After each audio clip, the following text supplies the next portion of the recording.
तो सबसे पहले जो हमारा एक टारगेट रहेगा डिजिटल मार्केटिंग में, जैसे हम आप लोग वेबसाइट बना रहे हो, आपने बहुत अच्छी वेबसाइट बना दी, प्रोडक्ट्स भी लिस्ट हो गए, सारे पेजेस भी आपने अगर बना दिए, तो उसके बाद जो टारगेट होता है, अब जब वेबसाइट बनती है उसके बारे में किसी को कुछ नहीं पता होता है, जो nobody knows about that website, there is any website exists related to such products.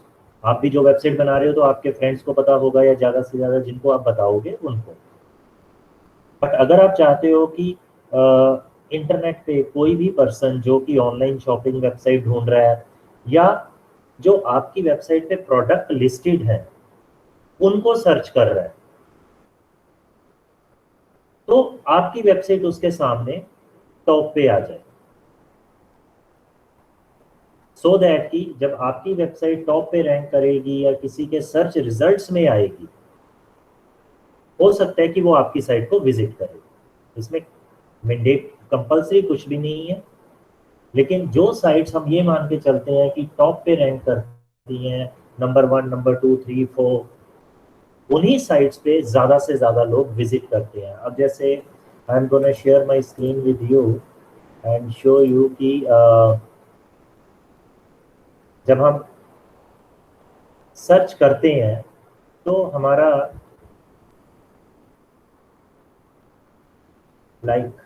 हमने गूगल सर्च में कुछ भी सर्च किया, let's say I am looking for Samsung mobile phone. अगर आप में से किसी की वेबसाइट पे सैमसंग मोबाइल फोन्स लिस्टेड है, तो वो यहाँ पे, ये जो यहाँ से शुरू हो रही है लिस्टिंग, यहाँ पे अपीयर होगा। अब ये सबसे पहले सैमसंग की ही वेबसाइट टॉप पे आ गई, तो मैं इनको विजिट कर सकता हूँ। सेकंड पे फ्लिपकार्ट आ गई, इसको विजिट कर सकता हूँ। देन नीचे 91 मोबाइल्स है, तो मैं जो भी 2-3 टॉप पे साइट्स आएंगी उन्हीं पे विजिट करूंगा।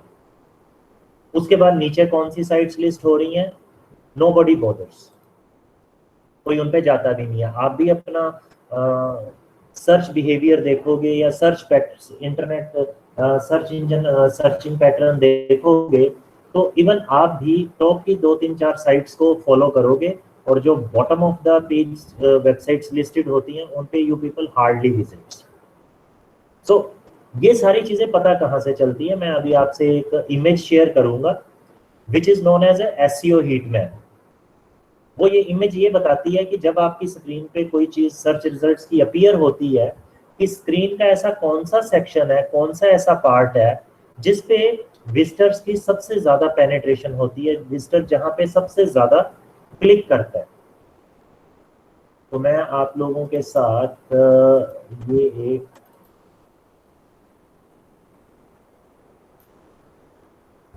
let me see, ये इमेज शेयर कर रहा हूं। Look at this image. ये जो ट्रेंगुलर एरिया है ना, जो ट्रेंगल में एरिया दिखाया गया है, एज पर द रिसर्चर्स जो इंटरनेट रिसर्च करते हैं या इसके ऊपर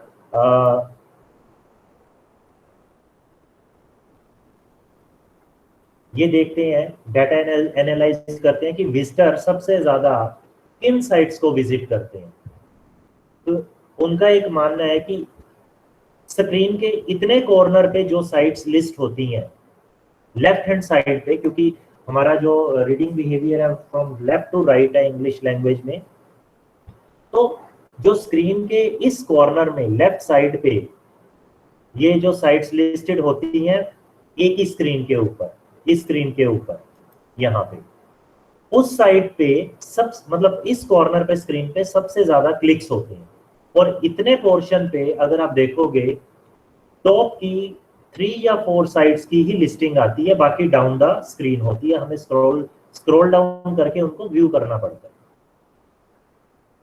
तो रिसर्चर्स का ये एक मानना है, उनके रिजल्ट्स कंक्लूजन्स हैं कि स्क्रीन के इस सेक्शन को सबसे ज्यादा पेनिट्रेशन मिलती है, सबसे ज्यादा क्लिक्स मिलते हैं। तो दैट मीन्स जो साइट्स टॉप 5 में रैंक होती हैं, टॉप 5 पोजीशन में रैंक होती हैं, उन्हीं पे सबसे ज्यादा क्लिक्स मिलते हैं। या रादर आप ये कह लो कि जो टॉप की 2 या 3 साइट्स हैं, 2 साइट्स हैं, उन पे सबसे ज्यादा क्लिक्स मिलते हैं। क्योंकि अगर आप देखोगे ये जो रेड पोर्शन है, इतने एरिया में नंबर 1 और नंबर 2 पोजीशन की साइट ही अपीयर होती है। फिर उसके बाद ये ऑरेंज एरिया आ गया, 3 और 4 वाली पोजीशन वाली साइट आ गई, और ये नीचे येलो एरिया आ गया थोड़ा, तो ये 5th पोजीशन वाली साइट हो जाएगी। सो अब एज पर डिजिटल मार्केटिंग, अब जो आप अपनी वेबसाइट बना रहे हो, उस वेबसाइट को जब तक आप सर्च इंजन में रैंक नहीं करवा लेते, आपकी साइट पे कोई विजिटर आने के चांसेस नहीं है। क्योंकि जब आपकी साइट किसी के सर्च रिजल्ट्स के आगे अपीयर नहीं होगी, तो लोगों को पता कैसे चलेगा कि आपने कोई साइट बनाई है और किस प्रोडक्ट के लिए बनाई है? Nobody will come to know that. अब जो आपने सबसे पहले एक्सरसाइज की थी कीवर्ड रिसर्च की, अब उसका रोल पूरा शुरू हो जाएगा। क्योंकि जब भी कोई पर्सन सर्च करता है, तो ये देखो, ये ऊपर वो अपनी क्वेरी डालता है which is known as a keyword. Search engine में जब आप कुछ भी सर्च करते हो, तो सर्च विंडो में जो भी टर्म आप लिखते हो, that is basically known as a keyword. क्योंकि सर्च इंजन जितनी भी डेली क्वेरीज परफॉर्म होती हैं, उनको यूज करने पे वो सारी रिकॉर्ड करते रहते हैं। तभी उनको पता चलता है कि किस कीवर्ड का सर्च वॉल्यूम कितना है, कितने लोग उस कीवर्ड को यूज कर रहे हैं। तो अब जिन लोगों ने आप में से सबसे ज्यादा हाई सर्च वॉल्यूम वाले कीवर्ड सर्च करने का एफर्ट किया है और सबसे ज्यादा सर्च वॉल्यूम उनको मिला है, उन्हीं कीवर्ड्स के बेस पे अगर अपनी साइट को आप नंबर 1, नंबर 2, नंबर 3 रैंक करवाने में सक्सेसफुल हो जाते हो, तो आपकी वेबसाइट पे विजिटर्स का ट्रैफिक आना शुरू हो जाएगा। और जब विजिटर्स का ट्रैफिक आएगा, तभी आपकी साइट के बारे में उनको पता चलेगा और उस पे लिस्टेड प्रोडक्ट्स के बारे में पता चलेगा। और हो सकता है कि वो आपकी साइट से उस प्रोडक्ट को बाय करें और आपको उसका बेनिफिट मिलेगा। This is how this process moves on. अब अगर हम ट्रेडिशनल मार्केटिंग की बात करें, तो जब तक किसी शॉप पे कोई विजिटर नहीं आता, तब तक उस शॉप से कुछ बिकता नहीं है, सेल नहीं होती है। और विजिटर को शॉप के बारे में कैसे पता चलेगा? जब वो शॉपकीपर अपनी शॉप की कोई एडवर्टीजमेंट करेगा, कोई पैम्फलेट सर्कुलेट करेगा, कहीं पे वॉल पेंटिंग करा देगा, तभी लोगों को पता चलेगा ना कि इस तरह की कोई कहीं पे शॉप ओपन हुई है, तो they should visit there and buy something. अब डिजिटल मार्केटिंग में भी आप जो साइट बना रहे हो, वो प्रोसेस आपका चलता रहेगा। अभी आपकी उस साइट में बहुत सारी चीजें आपने अभी करनी है उसको सर्च इंजन फ्रेंडली बनाने के लिए। तो वो प्रोसेस आज आपको मैं समझाऊंगा कि वो प्रोसेस क्या है। वो ऐसी कौन सी चीजें हैं जो आपको अपनी वेबसाइट पे इंप्लीमेंट करनी है, सो दैट कि आपकी जो वेबसाइट है वो सर्च इंजन फ्रेंडली बन जाए। और अगर वो सर्च इंजन फ्रेंडली बनती है, तो आपके चांसेस हैं, आपकी वेबसाइट के चांसेस हैं सर्च रिजल्ट्स में आने के। ठीक है। अब इसमें एक चीज और होती है कि जब आपकी साइट पे कोई विजिटर आएगा, आपको कैसे पता चलेगा कि कोई विजिटर आया या नहीं आया और उसने आपकी साइट पे क्या किया? हमें ये भी पता चलना चाहिए ना कि जो हम एफर्ट कर रहे हैं, सर्च इंजन ऑप्टिमाइजेशन का एफर्ट कर रहे हैं, तो उसकी कोई इफेक्टिवनेस भी आ रही है या नहीं आ रही। अब उस इफेक्टिवनेस को मेजर करने के लिए मैंने आपकी वेबसाइट पे एक, आपको ध्यान हो, एक प्लगइन इंस्टॉल करवाया है, गूगल एनालिटिक्स। उस प्लगइन का ये रोल रहेगा कि आपकी वेबसाइट पे जो भी विजिटर विजिट करेगा और वहां पे आपकी साइट पे आके जो जो पेजेस विजिट करेगा, जिस जिस लिंक को क्लिक करेगा, कितनी देर वो आपकी साइट पे सर्फिंग कर रहा है, सब कुछ रिकॉर्ड होता रहेगा, सब कुछ। लेकिन उससे पहले एक स्टेप करना है आपको, अपनी साइट को गूगल एनालिटिक्स अकाउंट के साथ इंटीग्रेट करना है। अभी मैंने आपको सिर्फ प्लगइन इंस्टॉल करवाया है, लेकिन अभी वो प्रोसेस नहीं करवाया कि उसको इंटीग्रेट कैसे करना है। ठीक है, उसके मैं आपको स्टेप्स भी भेज दूंगा और डेमोस्ट्रेट भी कर दूंगा कि वो कैसे करना है। वो पार्ट हम करेंगे अभी मंडे को या ट्यूसडे। उससे पहले आपको कुछ चीजें समझनी है। भवित ये चीज मैंने बहुत पहले क्लियर कर दी थी, अगर आप वीडियोस देखोगे तो क्लियर हो जाएगा कि मैंने आपको कीवर्ड्स में ब्रांड नेम लेने के लिए क्यों मना किया। फिर भी अभी बता देता हूं।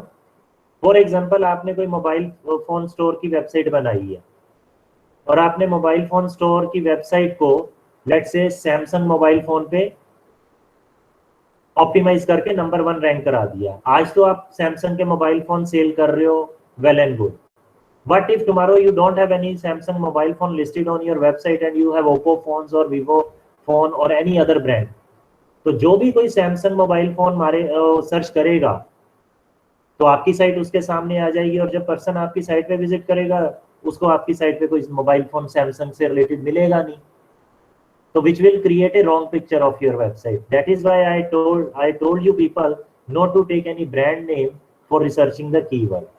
और आपकी जो लर्निंग और आपकी वेबसाइट की जो क्रेडिबिलिटी है वो तभी ज्यादा बनेगी सर्च इंजन आइज में अगर आप जर्नल पर्पस कीवर्ड्स पे अपनी साइट को रैंक कराने में सक्सेसफुल हो जाते हो।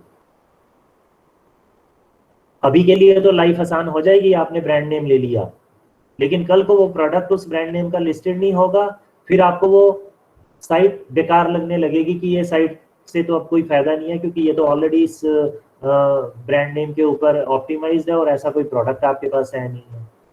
तब बहुत ज्यादा ट्रबल हो जाती है। ये रीजन है कि आपको मैंने अभी रिस्ट्रिक्ट किया था कि ब्रांड नेम आपने कीवर्ड्स में नहीं लेने हैं। Now is it clear? Keyword change करने का प्रोसेस जब आप करने लगोगे ना 6 महीने से साल लग जाता है साइट को दोबारा से दूसरे कीवर्ड पे रैंक कराने में।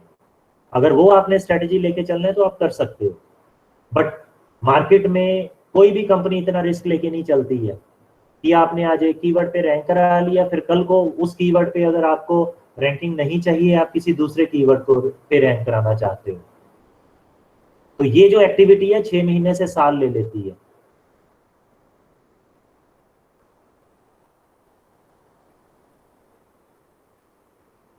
सो अभी के लिए आपका जो फोकस है वो हमने अब सर्च इंजन ऑप्टिमाइजेशन करनी है आपकी साइट की। आपने अपनी वेबसाइट को सर्च इंजन फ्रेंडली बनाना है। क्यों? क्योंकि सर्च इंजन जब साइट्स को रैंकिंग देते हैं तो वो उन साइट्स में कुछ चीजों को वैल्यूएट करते हैं, कि कुछ पैरामीटर्स पे उस साइट को वैल्यूएट करते हैं कि ये साइट उनकी पैरामीटर्स के अकॉर्डिंगली बनी है या नहीं, और उन पैरामीटर्स को हम बोलते हैं सर्च इंजन गाइडलाइंस। अगर आपकी साइट सर्च इंजन गाइडलाइंस के अकॉर्डिंगली नहीं बनी है तो कोई भी सर्च इंजन आपको रैंकिंग नहीं देगा, आपकी वेबसाइट को रैंकिंग नहीं देगा, चाहे आपने फिर कितने ही हाई सर्च वॉल्यूम वाला लो कंपटीशन वाला कीवर्ड क्यों ना लिया हो, उसका कोई फिर रेलेवेंस नहीं रह जाता। आपको सर्च इंजन गाइडलाइंस तो फॉलो करनी ही पड़ती है। और अगर आपने सर्च इंजन फ्रेंडली अपनी वेबसाइट को नहीं बनाया हुआ, आप कहते हो कि मेरे को एसईओ से कोई मतलब नहीं है, मैंने सर्च इंजन ऑप्टिमाइजेशन करनी ही नहीं है, मेरे को रैंकिंग चाहिए ही नहीं है, और अगर आप पेड एडवर्टाइजमेंट भी करना चाहते हो, सोशल मीडिया मार्केटिंग भी करना चाहते हो, even then search engine optimisation अगर आपकी साइट की नहीं हुई तो आपको उसमें भी बहुत ज्यादा एडवांटेज नहीं मिलेगा। बेसिकली आप ये लेके चल लो कि ऑन जो सर्च इंजन ऑप्टिमाइजेशन है वो तो आपकी साइट के लिए जरूरी ही है। जब तक वो चीज आप नहीं करोगे, अपनी वेबसाइट को सर्च इंजन के अकॉर्डिंगली नहीं बनाओगे, डिजिटल मार्केटिंग की कुछ जो टेक्निक्स हैं उसकी इफेक्टिवनेस आएगी ही नहीं। तो ये जो एक प्रोसेस है एसईओ वाला, सर्च इंजन ऑप्टिमाइजेशन वाला, दिस इज मैंडेटरी और इसको अंडरस्टैंड करना बहुत जरूरी है। तभी आप एक सक्सेसफुल डिजिटल मार्केटिंग जो क्या स्ट्रेटजी है वो किसी भी साइट के लिए सेटअप कर पाओगे। अब सबसे पहले आपको उन गाइडलाइंस को समझना है कि अपनी जो आपकी वेबसाइट है, जो आप ये वेबसाइट बना रहे हो या वेब पेजेस बना रहे हो, आपने तो डिजाइन कर दिया, प्रोडक्ट लिस्ट कर दिए, कुछ कंटेंट डाल दिया, मेन्यू बना दिया, स्लाइडर बना दिया, लेकिन ये जो चीजें अभी आप बना रहे हो, चाहे वो प्रोडक्ट पेज है, चाहे होम पेज है, स्लाइडर है, इन सब को सर्च इंजन फ्रेंडली कैसे बनाना है, अभी तक हमने वो चीज नहीं की। अभी तक हमने सिर्फ एक वेबसाइट बनाने के लिए पेजेस बना लिए, प्रोडक्ट्स ऐड कर दिए, सो दैट कि वो हमें एक वेबसाइट का लुक मिल जाए। हम जो प्रोडक्ट सेल करना चाहते हैं वो ऑनलाइन कहीं प्रेजेंट हो जाए। ओके, तो अब हम धीरे धीरे सर्च इंजन के जो गाइडलाइंस हैं, जो सर्च इंजन के रूल एंड रेगुलेशंस हैं, किसी भी साइट को रैंक कराने के लिए, उनको समझेंगे कि वो रूल्स एंड रेगुलेशन क्या है। सर्च इंजन क्या क्या चीजें आपकी वेबसाइट में चेक करते हैं जब आपकी साइट को रैंकिंग देने की बात आती है। ठीक है,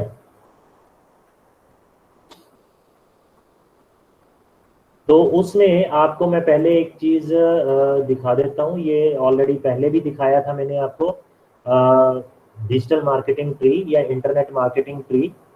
आई hope this is visible to everybody.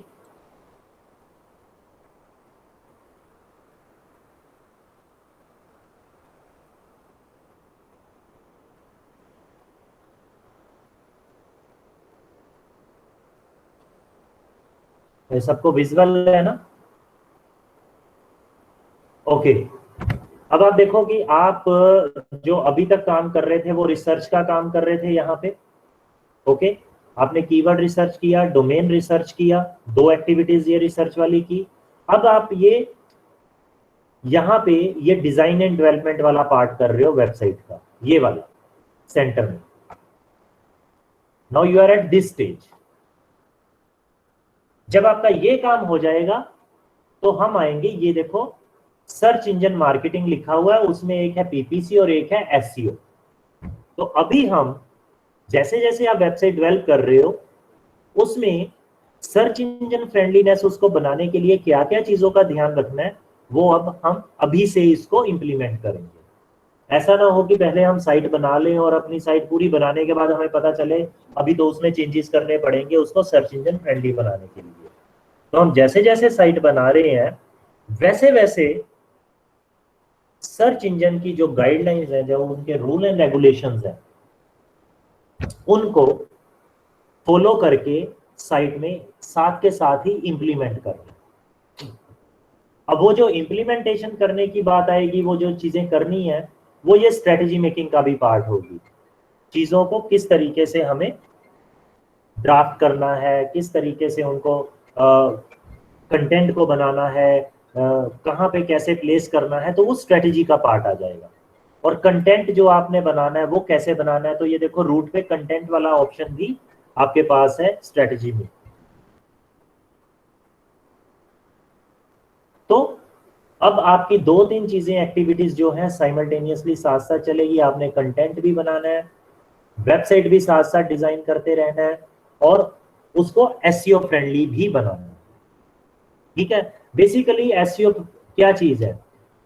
Search engine optimization is a process of making your website search engine friendly and to achieve the ranking in the search engine result pages। अब search engine result page क्या होता है? जब हम ये देखो, ये Google search window है, यहाँ पे हमने लगा लिया, एक सर्च लगा रहे हैं डिजिटल मार्केटिंग कोर्सेज। जब मैंने ये सर्च लगाई तो अगला जो ये रिजल्ट वाला पेज आया है ना, इसको बोलते हैं SCRP, search engine result page.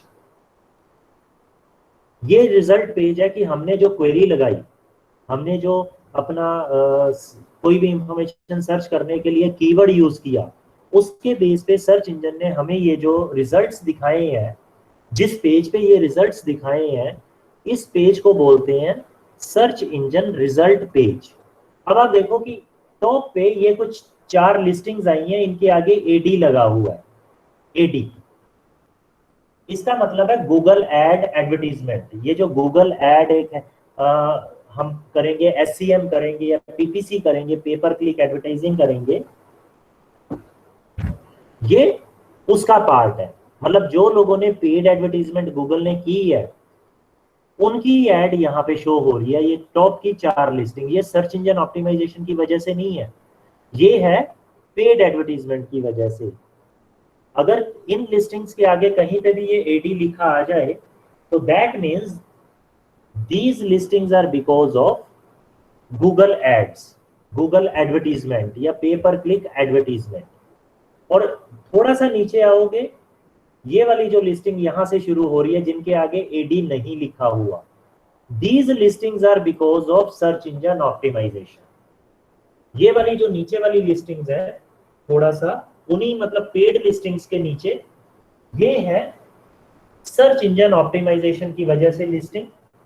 और इन लिस्टिंग्स को देने के लिए गूगल कुछ भी चार्ज नहीं करता। These are free of cost and these are on the basis of your SEO effort. जो भी आप सर्च इंजन ऑप्टिमाइजेशन एफर्ट करोगे ये उसकी वजह से है, इसके लिए गूगल कोई चार्जेस नहीं लेता। हाँ, लेकिन जो ऊपर वाली लिस्टिंग्स हैं, ये जो पेड, ये वाली एडी वाली जिसके आगे ये एडी लिखा हुआ है, इसके लिए गूगल चार्जेस लेता है जिसने भी ये ऐड यहाँ पे लगाई है। जिस भी मर्चेंट की ऐड चल रही है, जिस भी बिजनेस ओनर की ऐड यहाँ पे चल रही है, गूगल उनसे चार्जेस लेता है। लेकिन वो चार्जेस कब लेता है? जब इन एड्स पे कोई क्लिक करेगा। जब तक इन एड्स पे कोई क्लिक नहीं करेगा गूगल कोई चार्जेस नहीं लेगा। That is why they are known as PPC, pay per click advertisement. इसीलिए इनको पे पर क्लिक एडवर्टीजमेंट कहा जाता है। और जो ये नीचे वाली एडवर्टीजमेंट्स हैं, नीचे वाली लिस्टिंग्स हैं, ये वाली जो मैंने बताया कि सर्च इंजन ऑप्टिमाइजेशन की वजह से यहाँ पे है, इनको हम बोलते हैं ऑर्गेनिक रिजल्ट्स। टेक्निकली इनको हम बोलते हैं ऑर्गेनिक रिजल्ट्स। अब जो आपका एफर्ट रहेगा अपनी वेबसाइट को रैंक कराने के लिए, वो सबसे पहले ये वाला है, एसईओ वाला, सर्च इंजन ऑप्टिमाइजेशन। कि आपकी वेबसाइट जो भी आपने कीवर्ड रिसर्च किए हैं, ठीक है, उन कीवर्ड्स के बेस पे आपको अपनी वेबसाइट को रैंक करवाना है। आप में से कुछ लोगों ने मेरे से पीछे पूछा था कि उन कीवर्ड्स का क्या रेलेवेंस है, उन कीवर्ड्स, वो कीवर्ड रिसर्च एक्टिविटी आपसे क्यों कराई गई है। अगर आप वो कीवर्ड रिसर्च एक्टिविटी नहीं करोगे, ना तो आप एसईएम कर सकते हो, सर्च इंजन मार्केटिंग, पीपीसी, और ना ही आप एसईओ कर सकते हो, सर्च इंजन ऑप्टिमाइजेशन। इन दोनों एक्टिविटीज के लिए कीवर्ड इज मस्ट। और जब तक आप अपनी साइट को एसईओ फ्रेंडली नहीं बनाते, कोई भी और डिजिटल मार्केटिंग जो टेक्निक है वो आपके लिए उतनी इफेक्टिव नहीं रहेगी, उसका उतना एडवांटेज आपको नहीं मिलेगा। इससे ये रिजल्टेंट निकलता है कि सर्च इंजन ऑप्टिमाइजेशन तो बहुत जरूरी है आपकी वेबसाइट के लिए, अगर आपको डिजिटल मार्केटिंग के थ्रू अपनी वेबसाइट को या अपने बिजनेस को प्रमोट करना। ओके, यहां तक किसी का कोई क्वेश्चन, किसी को कोई चीज समझ नहीं आ रही हो? Everybody just acknowledge it. अगर किसी को कोई पॉइंट अभी तक नहीं समझ आया इस सारी चीज में जो मैंने अभी तक बताया है,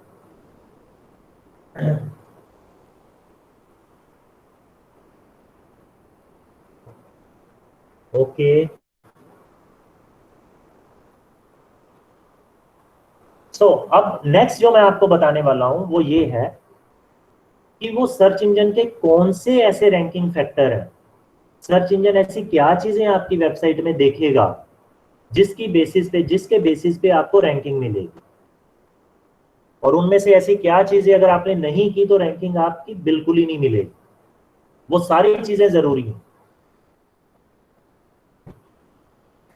आप सबको अभी आज तक आप लोगों ने +2 में, +1 में कभी पीरियोडिक टेबल पढ़ा था? कभी गाइस आपने कभी पीरियोडिक टेबल पढ़ा था सबने?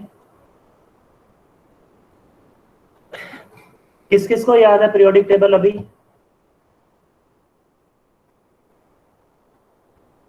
भूल चुके हो या किसी को याद भी है?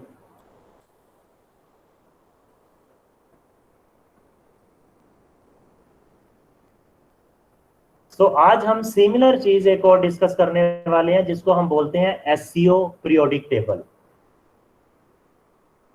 ओके अभिषेक, लेकिन वही पीरियोडिक टेबल आपको मैं केमिस्ट्री में दोबारा नहीं लेके जाऊंगा, लेकिन यहाँ पे जो हम डिस्कस करेंगे that is a search engine optimization periodic table. So next screen जो मैं आपसे शेयर करने वाला हूं ये है search engine periodic table, search engine optimization periodic table. ये विजिबल है सबको?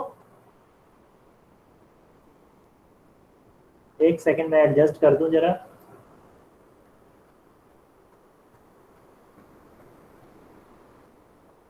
Now is this visible to all of you?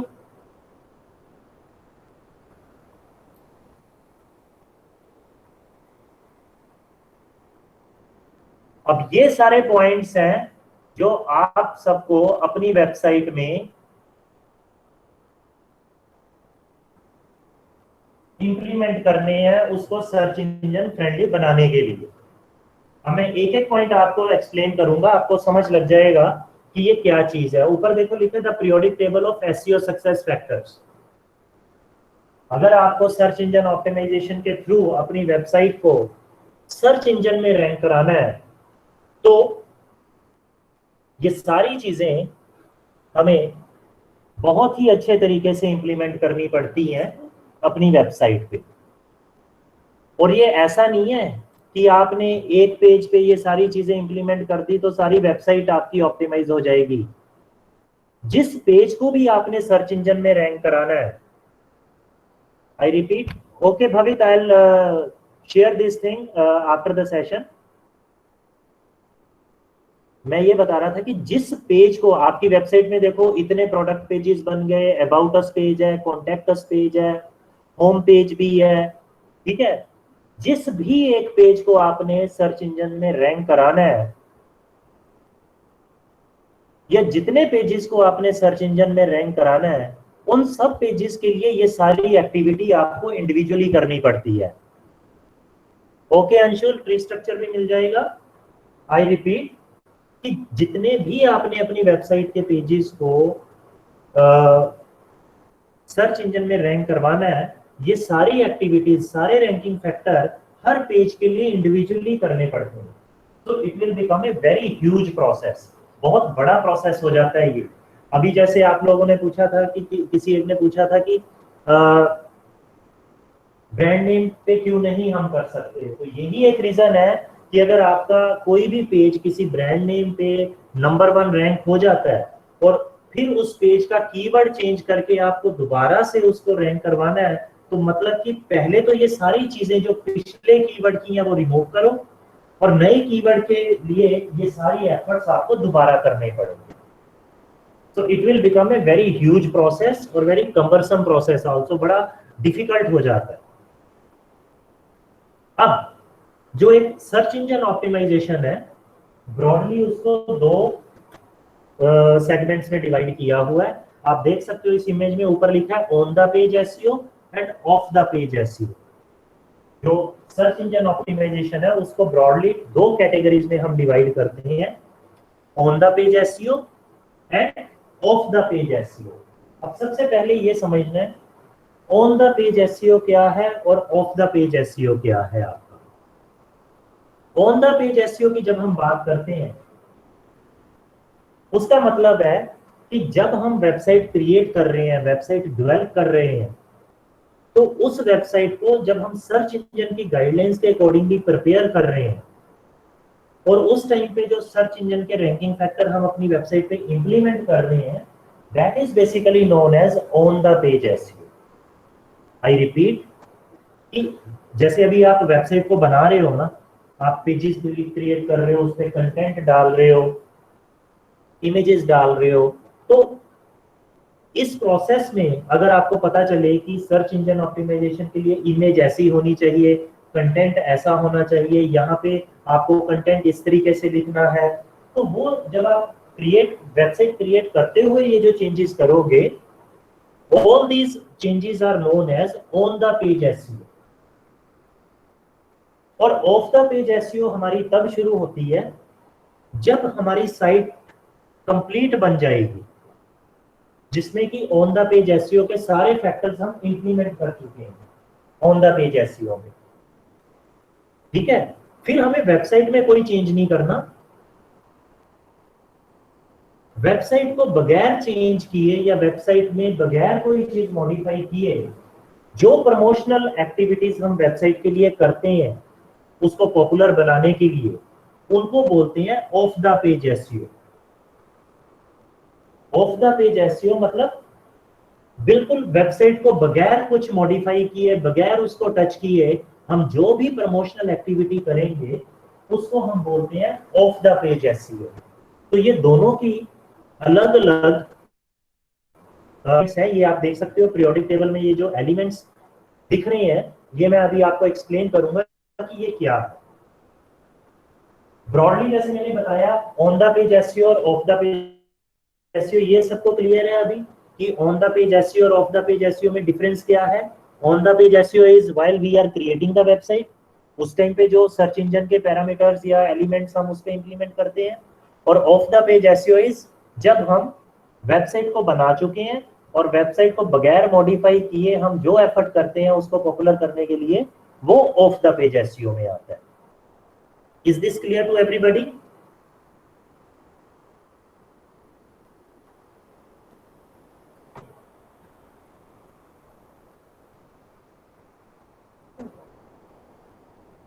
Okay, now अब ये जो ऑन द पेज एसईओ या ऑफ द पेज एसईओ है, इसको भी फर्दर 4 डिफरेंट कैटेगरीज में डिवाइड किया गया।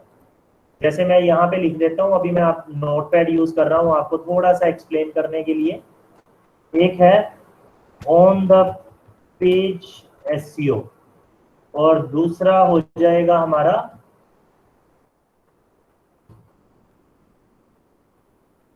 Of the page SEO. ठीक है, ये दो चीजें हैं हमारे पास, on the page SEO and off the page SEO. अब इन दोनों को ही आगे 4 डिफरेंट कैटेगरीज में फर्दर डिवाइड किया गया है। इसको बोलते हैं white hat SEO, then black hat SEO, grey hat SEO and red hat SEO. ये सबको व्यू हो रहा है सारा जो मैं कंटेंट लिख रहा हूं? So, as I told you, broadly, search engine optimization को 2 पार्ट्स में डिवाइड किया गया है, on the page SEO and off the page SEO.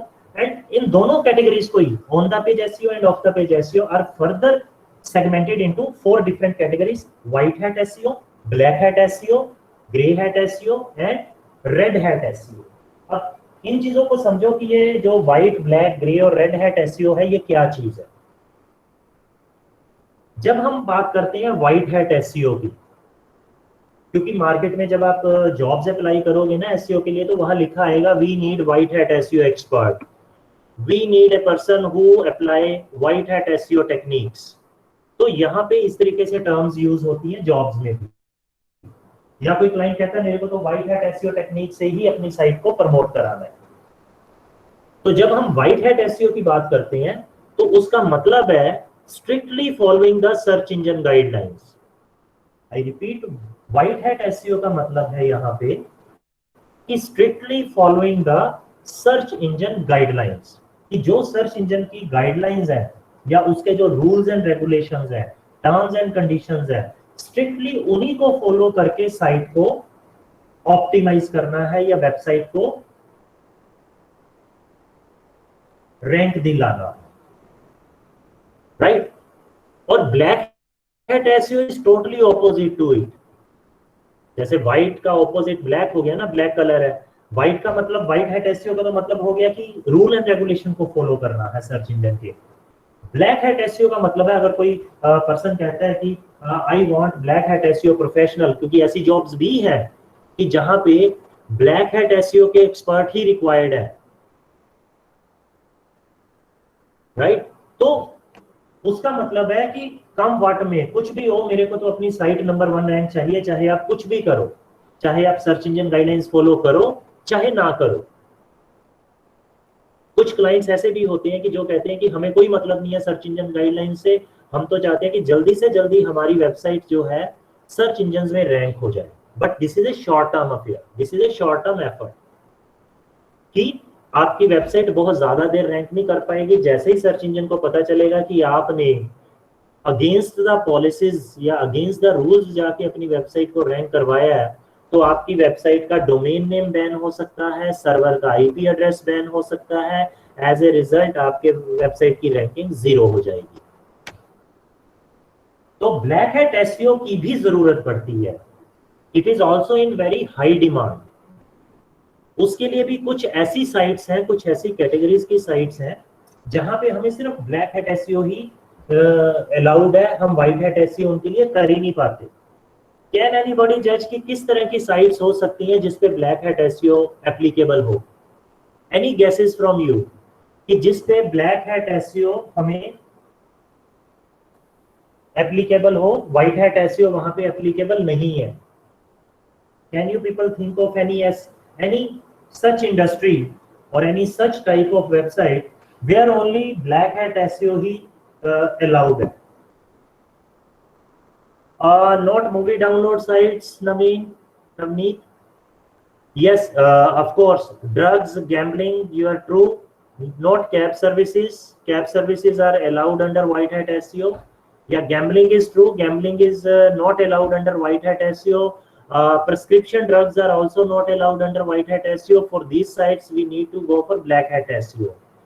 Not firewall sites. No. Firewall sites are genuine sites. Now voice is clear. Is it clear now?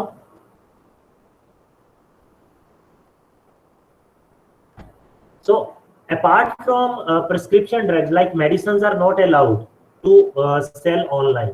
तो अगर जो लोग cell भी करते हैं वो ब्लैक हैट एसईओ अपनी साइट के लिए कराते हैं। Even gambling is not allowed online.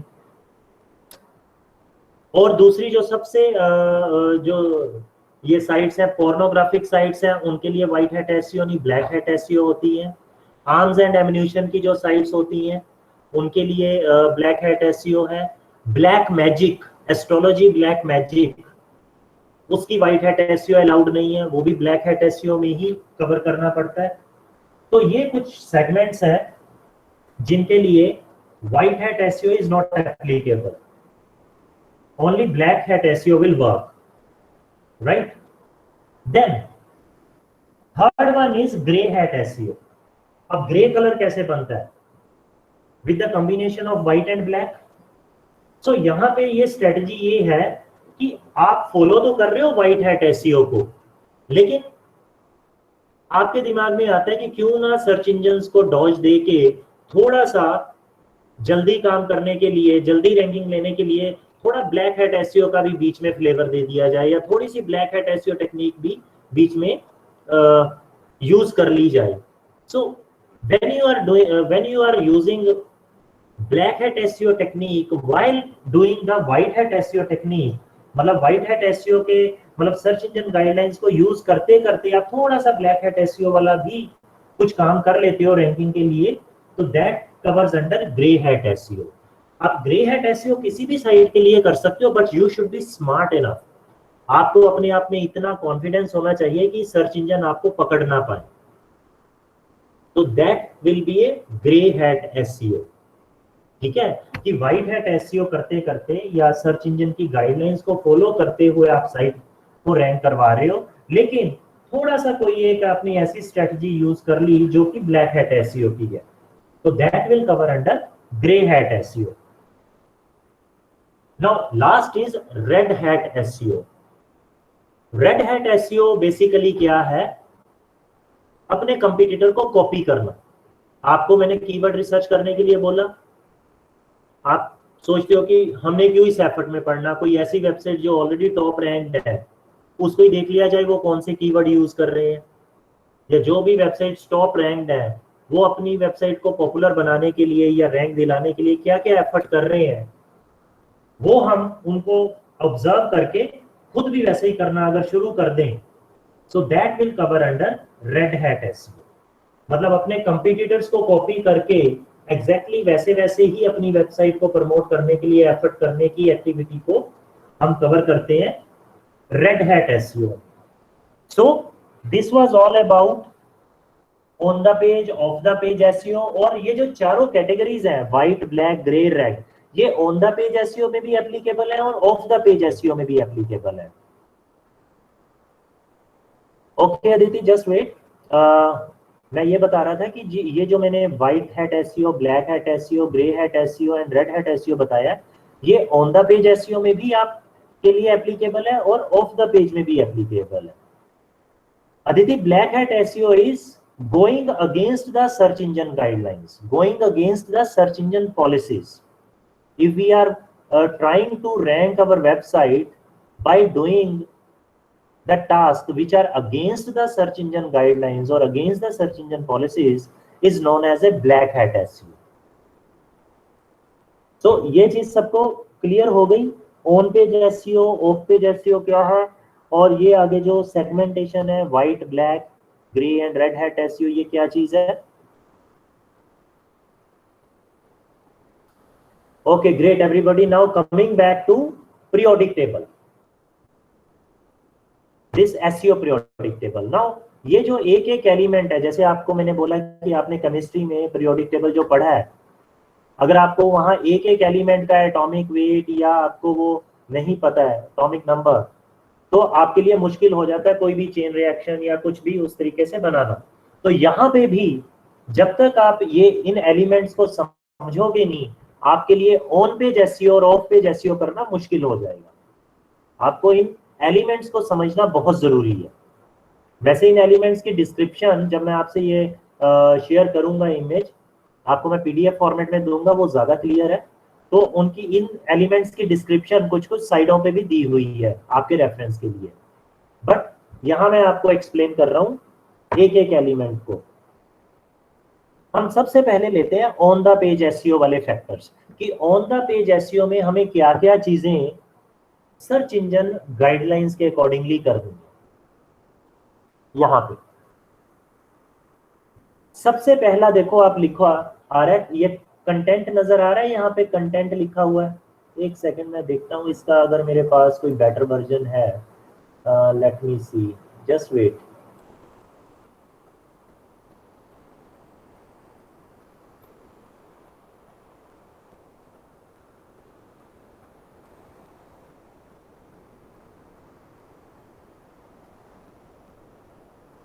ये थोड़ा बेटर वर्जन है, ये मैं आपसे बाद में शेयर कर दूंगा।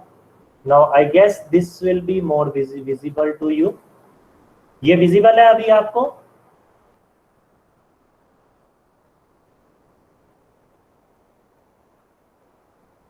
आई guess this is more visible to all of you.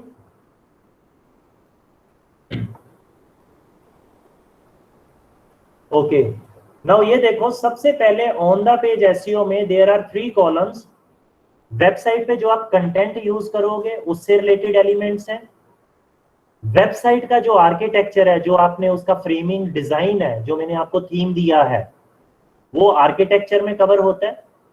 और वेबसाइट का जो कोड है, HTML कोड है, क्योंकि ब्राउजर तो HTML कोड ही अंडरस्टैंड करता है, चाहे हम PHP में बनाए, चाहे .NET में बनाए, किसी भी लैंग्वेज में वेबसाइट बनाए, लेकिन ब्राउजर में तो वो HTML में ही कन्वर्ट होता है।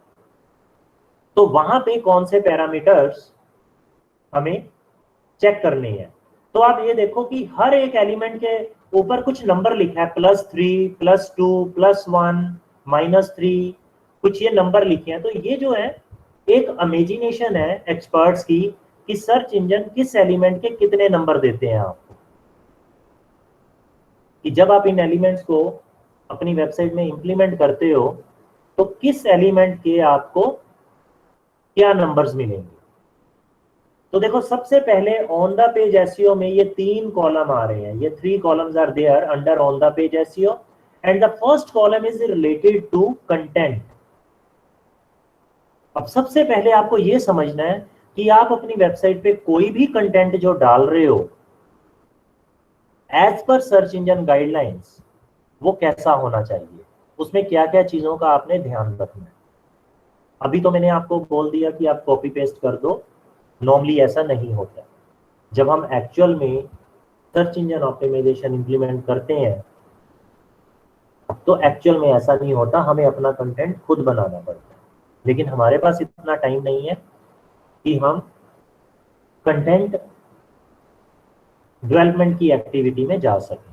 वो एक एक्सपर्टीज अलग होती है, उसके लिए टीम भी अलग होती है जिनका काम होता है सिर्फ कंटेंट डेवलप करना। ओके, अब सबसे पहला जो एक एलिमेंट है CQ, कंटेंट क्वालिटी। CQ का मतलब है क्वालिटी ऑफ कंटेंट या कंटेंट क्वालिटी, कि आपने अपनी वेबसाइट के होम पेज पे या इंटरनल पेजेस पे जो राइटअप लिखा है, जो कंटेंट, अब कंटेंट यहाँ पे हमारे पास 4 टाइप्स का है। We have 4 types of content. पहला टेक्स्ट कंटेंट है, इमेज भी एक कंटेंट है, वीडियो भी एक कंटेंट है, और ऑडियो भी एक कंटेंट है। हमारे पास ये 4 तरीके का कंटेंट होता है जिसको हम कॉम्बिनेशन परमुटेशन के साथ यूज करते हुए अपनी वेबसाइट के पेजेस को डेवलप करते हैं। कभी हम प्रोडक्ट के बारे में कंटेंट लिखते हैं, कभी हम अपनी टॉपिक के बारे में कंटेंट पोस्ट करते हैं, कभी हम कोई ब्लॉग के फॉर्मेट में कंटेंट पोस्ट करते हैं, प्रोडक्ट के लिए इमेज बना के डालते हैं, अलग अलग एंगल से प्रोडक्ट इमेजेस डालते हैं। तो ये सारा कंटेंट है। तो यहाँ कंटेंट क्वालिटी का मतलब है चाहे वो टेक्स्ट कंटेंट है, चाहे वो इमेज एज ए कंटेंट है, चाहे वीडियो एज ए कंटेंट है, उसकी क्वालिटी कैसी है। अगर हम टेक्स्ट कंटेंट की बात करें, टेक्स्ट कैसा लिखा हुआ है, ग्रामेटिकल मिस्टेक नहीं होनी चाहिए, इजी टू अंडरस्टैंड वोकैबुलरी होनी चाहिए, ग्रामेटिकल मिस्टेक नहीं होनी चाहिए, उसमें स्पेलिंग मिस्टेक्स नहीं होने चाहिए। तो ये कंटेंट की, टेक्स्ट कंटेंट की क्वालिटी यहां से जज होती है। तो there are other factors also content से related which we will discuss later on, but अभी के लिए आपके लिए इतना समझना काफी है कि जो हम वेबसाइट के लिए कंटेंट लिखते हैं, जो भी वेबसाइट के लिए कंटेंट बनाते हैं, उसकी क्वालिटी सर्च इंजन किन पैरामीटर से जज करेंगे। पहली बात, जो आप वो कंटेंट लिखोगे उसी कीवर्ड के बेस पे लिखोगे जिस कीवर्ड के बेस पे आपने अपनी वेब पेज को रैंक करवाना है, या जो कीवर्ड आपने ऑलरेडी रिसर्च किए हैं। अभी भी जिन लोगों ने ठीक से रिसर्च नहीं किए, आपके पास साथ साथ टाइम है, आप टाइम लगा सकते हो उस पर, अपने इस प्रोजेक्ट की इफेक्टिवनेस ज्यादा से ज्यादा लेने के लिए। तो मैं बता रहा था कि ये जो कंटेंट है, कंटेंट क्वालिटी का मतलब है कि आपका कंटेंट ग्रामेटिकली करेक्ट हो, स्पेलिंग मिस्टेक्स ना हो, इजी टू अंडरस्टैंड हो, ठीक है, और कीवर्ड रिच हो। जो आपने कीवर्ड्स, जिस कीवर्ड के बेस पे पेज को रैंक करवाना है, कंटेंट में उसकी प्लेसमेंट हो उस कीवर्ड की, और वो प्लेसमेंट कैसे करनी है ये भी हम बाद में डिस्कस करेंगे कि उसकी प्लेसमेंट कहाँ कहाँ होनी चाहिए। दूसरा है CR, second element is CR, content research. हमेशा ये रिकमेंड किया जाता है जब भी आपने अपनी वेबसाइट पे कोई कंटेंट डालना है, ठीक है, it should be well researched before you put any content on your website. देखो, search engines are content hungry. Search engines को कंटेंट से मतलब है, और वो भी टेक्स्ट कंटेंट से मतलब है। सर्च इंजन्स जो चीज लाइक नहीं करते वो है images and videos. Search engines को रिटन कंटेंट ज्यादा पसंद है, आप ये लेके चलो। जैसे आप लोगों को कोई कोई डिश ज्यादा पसंद होगी ना, खाते तो आप काफी सारी डिशेज होंगे अलग अलग, लेकिन कोई स्पेसिफिक डिश आपको बहुत ज्यादा पसंद होगी। इसी तरह सर्च इंजन्स के लिए आप कह सकते हो कि उनको टेक्स्ट इंफॉर्मेशन जो है वो सबसे ज्यादा पसंद है। जिस साइट में ज्यादा से ज्यादा कंटेंट होगा, अच्छा कंटेंट होगा, इंफॉर्मेटिव कंटेंट होगा टेक्स्ट फॉर्मेट में, सर्च इंजन उस साइट को बहुत जल्दी रैंकिंग देती है। तो यहाँ पे CR का मतलब है वेल रिसर्च्ड कंटेंट। यहाँ पे वेल रिसर्च का मतलब है कि जो कंटेंट आप अपनी वेबसाइट पे डालने जा रहे हो किसी यूजर के लिए, अगर तो वैसा ही कोई कंटेंट मिलता जुलता किसी और साइट पे पहले से ही पड़ा है, या बहुत सारी साइट्स पे पहले से ही पड़ा है, तो आपको कोई एडवांटेज नहीं मिलेगा। जब तक कि आप उस नए कंटेंट में जो आप अपनी वेबसाइट पे डालने जा रहे हो कोई नई बात नहीं लिखते, अपनी तरफ से कोई वैल्यू एडिशन नहीं करते। मतलब अगर 10 लोगों ने ताजमहल पे साइट बनाई है, पहले वाले 9 ने तो एक ही चीज रिपीटेडली अपनी अपनी लैंग्वेज में लिख दी, लेकिन जो 10th वेबसाइट डेवलपर है उसने कोई ताजमहल के बारे में नई चीजें पता कर ली और उसको कंटेंट में लिख दिया, तो सर्च इंजन के लिए वो अपडेटेड इंफॉर्मेशन होगी, नई इंफॉर्मेशन होगी जिसमें कुछ वैल्यू एडिशन हुई है। तो सर्च इंजन प्रेफरेंस देगा उस साइट को नंबर 1 रैंक कराने के लिए। तो मेरा जो यहाँ पे कंटेंट रिसर्च का मतलब है कि आपको भी जब रियल टाइम बेसिस पे ये एक्टिविटी करनी है, ऑफ कोर्स अभी भी आप रियल टाइम बेसिस पे ही करोगे, but since we don't have much time तो हम हो सकता है कि कुछ ऐसी चीजें भी करें जो यहाँ पे इन सर्च इंजन गाइडलाइंस को सेटिस्फाई ना करती। तो बेसिकली जो भी कंटेंट आपने अपनी साइट पे डाला है, कहीं से भी डाला है, तो आपको उसको थोड़ा डिफरेंट बनाना पड़ेगा, यूनिक बनाना पड़ेगा। जब तक आपकी साइट में कोई यूनिकनेस नहीं है, कोई नई चीज नहीं है कंटेंट में, सर्च इंजन वेटेज नहीं देता है रैंकिंग के लिए। ठीक है।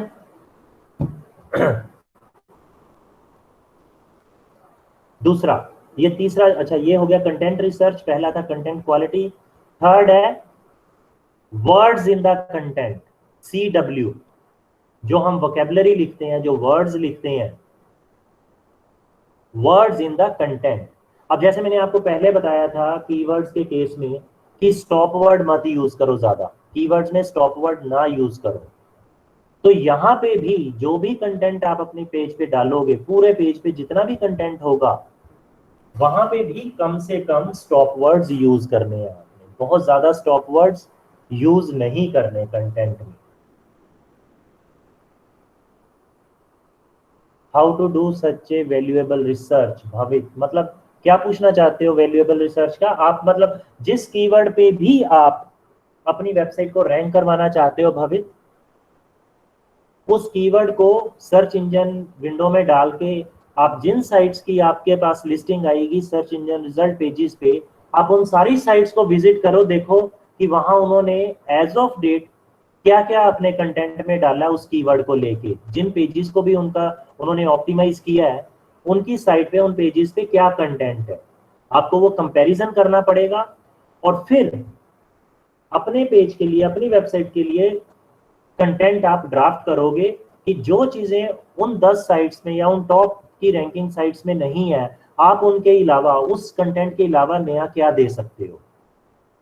तो this is how you can search such a valuable content. ये एक रिसर्च वर्क है, it takes too much time, यहाँ पे टाइम इन्वॉल्वमेंट बहुत है। जब तक ये चीजें आप क्लियर करके अपनी वेबसाइट में देखो, जब आप लोग भी सर्च करते हो, you people are always in search of good information, और जो इंफॉर्मेशन आपको चाहिए आप उसी को ढूंढना चाहते हो। अब वो कैसे मिलेगी? जब कोई वैसी इंफॉर्मेशन डालेगा तभी मिलेगी ना।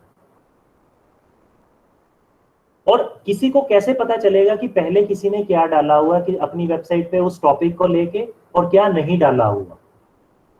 तो उस चीज को जानने के लिए we need to visit all the websites जो प्रीवियसली रैंक्ड है, उन सारी वेबसाइट्स को विजिट करना पड़ेगा और देखना पड़ेगा कि इन्होंने उस एक पर्टिकुलर टॉपिक के ऊपर क्या चीजें, क्या टॉपिक्स के ऊपर इंफॉर्मेशन ऑलरेडी वेबसाइट पे पोस्ट की हुई है, और क्या ऐसी इंफॉर्मेशन है जो उन साइट्स में मिसिंग है लेकिन आपको पता है। तो वो चीज आप अपनी वेबसाइट के पेज पे ऐड कर सकते हो। तो जब नई इंफॉर्मेशन किसी सर्च इंजन को मिलेगी कहीं पे भी as compare to the previous ones, तो search engine always prefer to rank those pages, always prefer to put those links in the search engine result pages। क्योंकि कोई भी जब सर्च करता है तो सर्च इंजन की यही एक टेंडेंसी रहती है कि वो उस इंफॉर्मेशन को सामने लेके आए जो लेटेस्ट इंफॉर्मेशन, जो किसी भी विजिटर को कोई बेनिफिट दे सकती हो। तो जब तक इस तरह की कोई इंफॉर्मेशन आप अपनी साइट में नहीं डालते हो which is different from others and new और यूनिक भी हो, तब तक आपको कंटेंट से रिलेटेड कोई भी एडवांटेज सर्च इंजन नहीं देंगे। यूनिक कंटेंट होना चाहिए। देखो मैंने आपको पहले भी बोला था कि सर्च इंजन्स की जब हम बात करते हैं, चाहे वो सर्च इंजन ऑप्टिमाइजेशन की बात करेंगे, चाहे हम पे पर क्लिक एडवर्टाइजिंग की बात करेंगे which is search engine marketing, okay, paid marketing, paid advertisement. Search engines दो फैक्टर्स को ब्रॉडली कभी इग्नोर नहीं करेंगे। One is relevancy factor and the second is quality.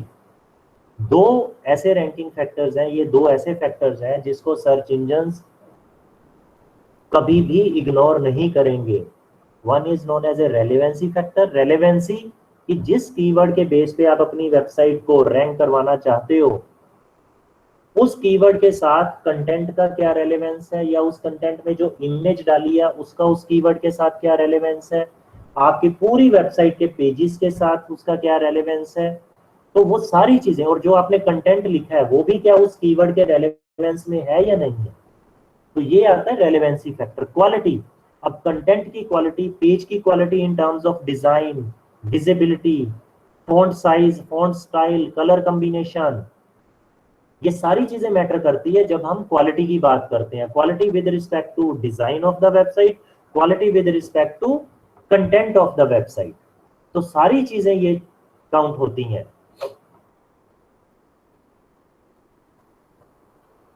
Unique content बनाने के लिए भविक खुद ही कंटेंट राइट करना पड़ता है। आपको आइडिया मिल जाता है सब जगह से, लेकिन कंटेंट खुद राइट करना पड़ता है अपनी लैंग्वेज में, तभी वो यूनिक कंटेंट बनता है। कॉपी पेस्ट करने वाली एक्टिविटी का कोई यूनिक कंटेंट नहीं बनाया जा सकता, या अगर आप कॉपी भी कर रहे हो कहीं से कंटेंट तो आपको उसको रीराइट करना पड़ता है। There are rewriting content, rewriting services are also available. There nobody will restrict you for copying the content, but उसको यूनिक बनाने के लिए उसको रीराइट करना पड़ेगा, क्योंकि सर्च इंजन को अगर ये पता चलता है कि आपने ये कंटेंट कहीं से कॉपी करके ही पेस्ट किया है, तो वो प्लेगरिज्म में आपको कोई एडवांटेज नहीं देंगे। डुप्लीकेट कंटेंट के केस में कोई एडवांटेज नहीं देंगे, क्योंकि अगला जो ये मैं CW वाला वर्ड्स वाला बता रहा हूं आपको, there is a very specific condition. इसको सभी ध्यान रखना, याद रखना कि जब आप कंटेंट लिखते हो किसी पेज का, चाहे ब्लॉग के लिए, चाहे आर्टिकल के लिए, या किसी प्रोडक्ट की डिस्क्रिप्शन, उसमें जो एवरेज वर्ड लेंथ है ना, एवरेज वर्ड लेंथ समझते हो कि उसमें कितने कैरेक्टर। तो एवरेज वर्ड लेंथ जो एक अच्छी वर्ड लेंथ माना जाता है, it should be greater than and equal to 5 characters. कि जितने भी आपकी वेबसाइट पे, वेब पेज के ऊपर जिसको आपने रैंक कराना है, वर्ड्स लिखे हुए हैं, कंटेंट लिखा हुआ है, उन सब का जो एवरेज वर्ड लेंथ है उसका होता है कि total number of characters divide by number of words. मतलब आपके वेब पेज पे जिसको आपने रैंक कराना है, उस पे जो टोटल नंबर ऑफ कैरेक्टर्स है और टोटल नंबर ऑफ वर्ड्स है, total number of characters divided by number of words present on the page will give you the average word length। और जो average word length है वो 5 character या 5 character से ज्यादा होनी चाहिए। 5 कैरेक्टर से कम वाले जो वर्ड होते हैं, they are covered under stop words, तो उसका कोई एडवांटेज नहीं मिलेगा। नॉर्मली हम ये लेके चलते हैं कि जितना कंटेंट एक पेज पे लिखा होता है उसका 70% जो वर्ड्स हैं वो यूनिक होने चाहिए। 30% अगर डुप्लीकेट हो भी जाते हैं, कि द आपने कई बार यूज कर लिया, ऑफ कई बार यूज कर लिया, टू कई बार यूज कर लिया, तो 30% आप डुप्लीकेट टर्म्स यूज कर सकते हो। 17% averagely, but it is not anywhere return. ये एक हमारा एक एक्सपीरियंस के साथ साथ अपना मिथ होता है कि हमें इस लेवल पे आके एडवांटेज ज्यादा मिलता है। यूनिक टर्म्स 70% होनी चाहिए कंटेंट में। तो मैं ऐसे टूल्स भी आपके साथ डिस्कस करूंगा, आपको बताऊंगा, जहां से ये सारी चीजें आपको कैलकुलेट होके मिलेंगी कि आपके पेज पे नंबर ऑफ कैरेक्टर कितने हैं, नंबर ऑफ वर्ड कितने हैं, वर्ड लेंथ कितनी है, एवरेज वर्ड लेंथ कितनी है, average sentence length, paragraph length, everything will be there. ऐसे टूल्स भी मैं आपको बताऊंगा लेटर ऑन, लेकिन पहले आपको ये एलिमेंट्स समझने हैं, तभी उन टूल्स को भी आप यूज करने में आपको एडवांटेज मिलेगा। तो यहाँ पे जो CW वाला थर्ड एलिमेंट है वो है कि आपकी जो एवरेज वर्ड लेंथ है, वर्ड्स प्रॉपर होने चाहिए, यूनिक होने चाहिए, इंफॉर्मेटिव होने चाहिए जो आप वर्ड्स लिखोगे भी, ठीक है। तो यहाँ पे अगर आप वर्ड्स का देखो, do pages use words and phrases you hope they will be found for, मतलब फाउंड फॉर मतलब सर्च किया जा रहा है। तो ये जो वर्ड्स यूज करने हैं, ये आपने कीवर्ड से रिलेटेड वर्ड्स यूज करने हैं, उसके सिनोनिम्स भी यूज कर सकते हो, ठीक है। तो उन वर्ड्स को ज्यादा से ज्यादा यूज करना है जो लोग यूज करते हैं अपने सर्च क्वेरीज में। तो यहां से सीधा सीधा आपको पता चलता है कि कीवर्ड की कितनी वैल्यू है, कीवर्ड का क्या सिग्निफिकेंस है। अब आपकी जितनी भी चीजें हैं आज के बाद, सारी की सारी उस कीवर्ड के ऊपर ही रिवॉल्व करेंगी, जो कीवर्ड के बेस पे आप सर्च इंजन में रैंकिंग लेना चाहते हो, या जिसके बेस पे आप चाहते हो कि आपकी वेबसाइट सर्चेबल बने सर्च इंजन में।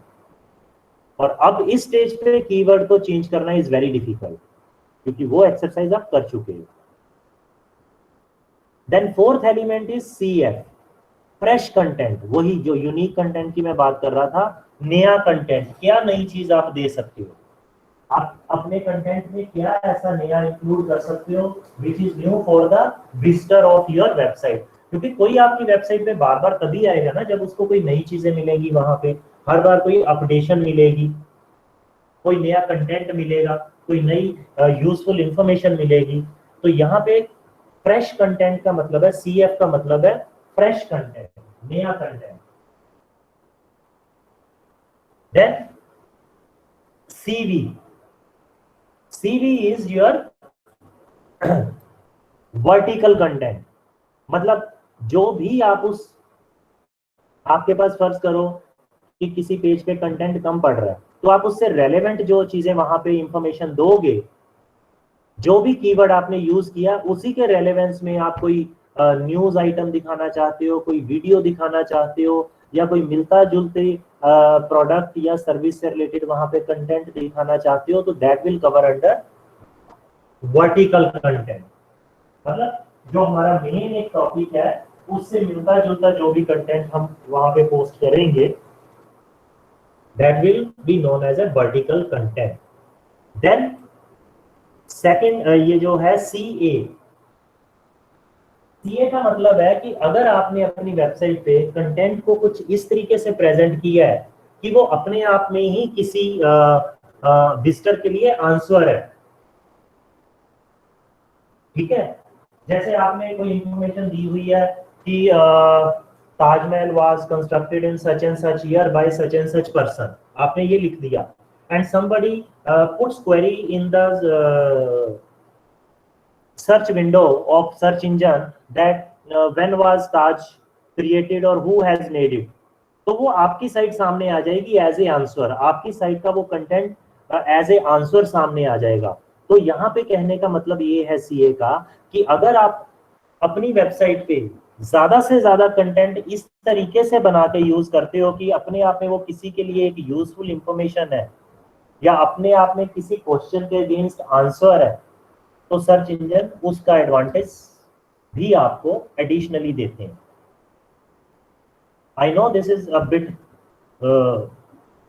not that easy to understand, but आप लोगों को ये चीज समझनी है, तभी आप सर्च इंजन ऑप्टिमाइजेशन एक प्रॉपर तरीके से इफेक्टिवली इंप्लीमेंट कर पाओगे। एक एक एलिमेंट को आपको ये समझना है। मैं आपको इसके आज ये वाली इमेज भी फॉरवर्ड करूंगा और इवनिंग तक कुछ नोट्स भी आपको सर्च इंजन ऑप्टिमाइजेशन के शेयर कर दूंगा, सो दैट आप उसको रेफर कर सको। कुछ वेबसाइट्स भी रेफर करूंगा जहां पे आप latest information about search engines या सर्च इंजन गाइडलाइंस देख सकते हो, ठीक है।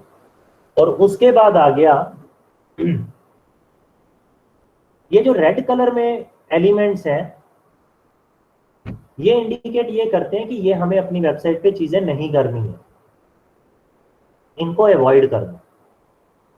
ये जो रेड बॉक्सेस हैं यहाँ पे, इनको अवॉइड करना है, ये आपकी साइट पे होनी नहीं चाहिए। अदरवाइज आपकी साइट में get penalized by the search engine, कि उसको पेनल्टी लगे और आपकी साइट की रैंकिंग डाउन चली जाए। ठीक है guys, one moment, I have a call, just give me a second.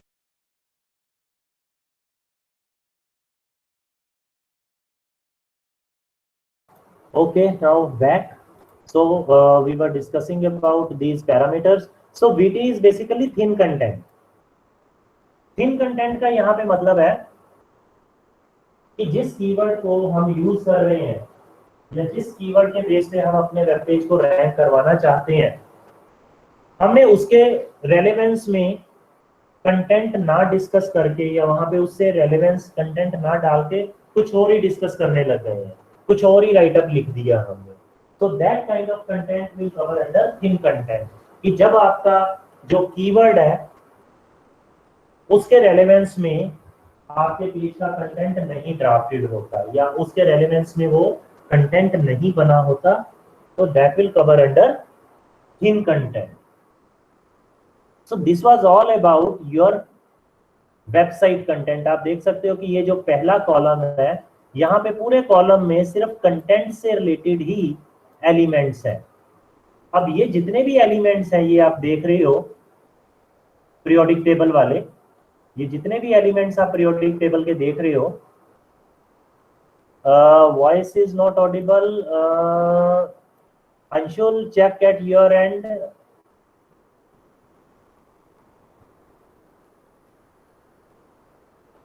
Bhavi, they have their own mechanism, they have their own algorithm, so you don't need to worry about that. They never disclose how they are going to check it and what algorithm they are using.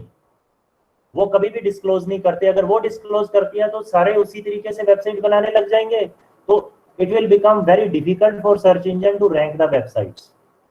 So search engines never disclose how they are going to evaluate your website. This all is based upon the experience of experts, कि search engines किस किस तरीके से, कुछ guidelines तो search engines ने अपनी तरफ से लिस्ट कर रखी हैं, but there are many things which they never disclose. यहाँ पे मैं आपको एक चीज दिखाता हूँ। अभी तो हम ये जितने एलिमेंट्स हैं ये सारे 40-50 एलिमेंट्स हैं, but there are more than 200 ranking factors which search engines consider. उसके लिए मैं आपके साथ एक लिंक शेयर करता हूं।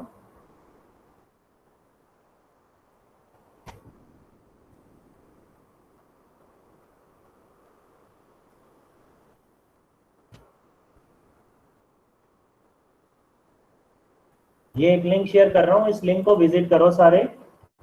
इस लिंक पे आपको सारे रैंकिंग फैक्टर मिलेंगे अलग अलग टॉपिक्स के ऊपर, domain factors, page level factor, site level factor, backlink factor. ये मैं आपको यहाँ चैट विंडो में दे रहा हूँ और आपको मैं व्हाट्सएप ग्रुप में भी शेयर कर रहा हूँ ये लिंक। इस लिंक को विजिट करो, then you will come to know that there are too many ranking factors which you have to follow, which you have to complete on your website.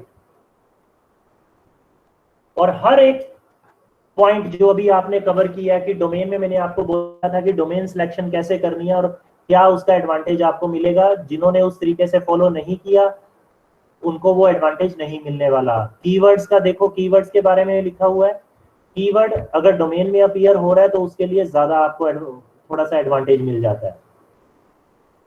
Keyword as a first word in the domain, domain registration length, ये देखो सारी चीजें ranking factor में आ रही हैं। उस time पे मैंने आपको यही चीजें बोली थी कि इनको किस तरीके से करना है। अब कुछ लोगों ने जिन्होंने .in ले लिया या कोई भी एक्सटेंशन ले ली है अपनी मर्जी से, they are going to face certain challenges to rank their website.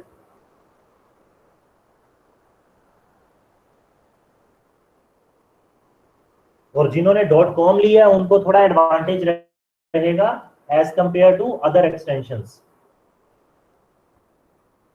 So you can visit this link and see what are the all ranking factors search engines considered while they are giving rank to any of the website page. आप 2 minute लगा के इन सारे parameters को go through करो ऊपर से नीचे तक, then we'll continue with the periodic table explanations.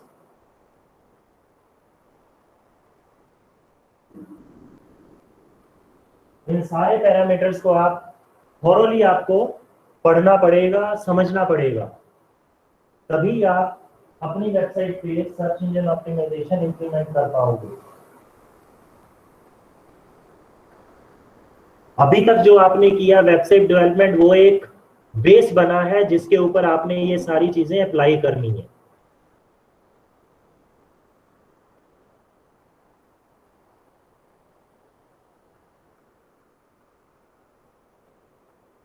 और we are going to monitor each and everything for your website की आप क्या क्या एक्टिविटी वेबसाइट पे एसईओ की कर रहे हो, एसईएम की कर रहे हो, या सोशल मीडिया भी करोगे। तो now onwards everything will B online visible. जो जितना काम करेगा वो उसका इफेक्टिवनेस सामने आ जाएगी, जो काम नहीं करेगा उसका कुछ भी इफेक्टिवनेस नहीं आएगी वेबसाइट पे। आप ये देख सकते हो पूरी list search engine ranking factors की।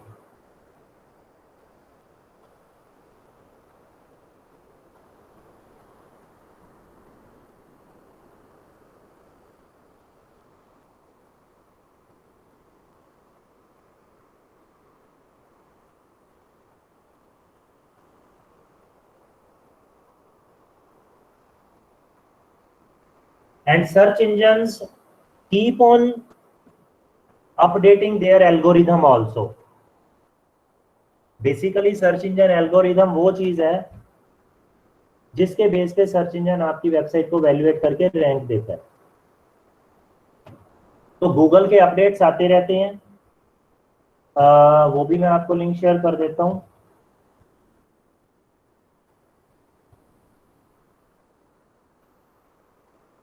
पूरी हिस्ट्री की गूगल ने कब कब कैसे कैसे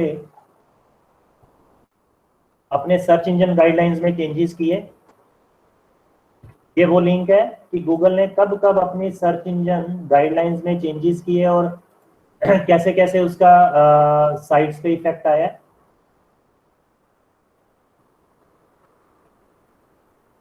So we are to keep on updating all this stuff. We need to keep updating ourselves also. हमें अपने आप को भी अपडेट करना पड़ता है जब कोई नई चीज आती है सर्च इंजन में, और वो क्या चीज आती है उसके अकॉर्डिंगली हमें वेबसाइट में क्या चेंजेस करने हैं। ये सारे ऑन द पेज एसईओ वाले फैक्टर्स हैं। गूगल ने अपने सर्च इंजन को कब कब किस तरह से अपडेट किया है, क्या चेंजेस किए हैं, वो आपको एक मैंने जो सेकंड लिंक शेयर किया उसमें वो सारा कुछ दिया हुआ है।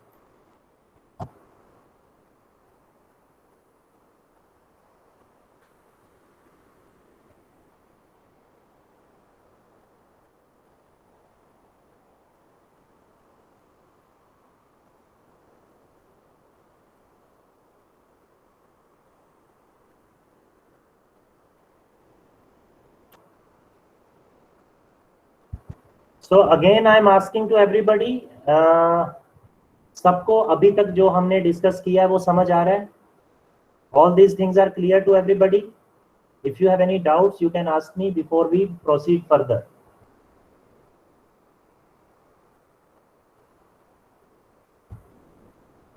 Amit, as far as on page SEO is concerned, वो सारी साइट्स के लिए सेम रहता है प्रोसीजर, वो उसमें कोई चेंज नहीं होता है। ऑन पेज SEO में फर्क आता है ऑफ पेज एसईओ की स्ट्रेटजी में।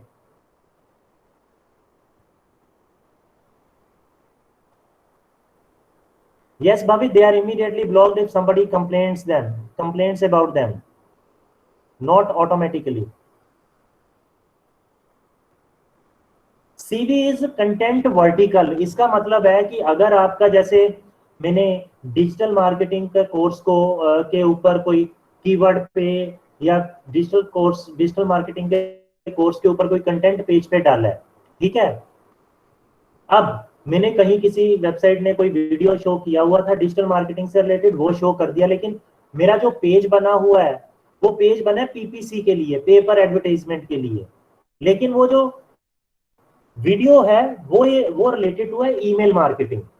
लेकिन ईमेल मार्केटिंग एंड पीपीसी दोनों ही डिजिटल मार्केटिंग के वर्टिकल्स हैं, ठीक है। तो यहाँ पे कंटेंट वर्टिकल का ये मतलब है कि सेम डोमेन का कंटेंट है बट थोड़ा डिफरेंट है, आपके कीवर्ड से हटके वो आप डिस्प्ले कर रहे हो, तो ये कंटेंट वर्टिकल है। आप वीडियो शो कर रहे हो, कोई इमेज शो कर रहे हो, कोई न्यूज आइटम शो कर रहे हो उससे रेलेवेंस में, तो all these covers under content vertical.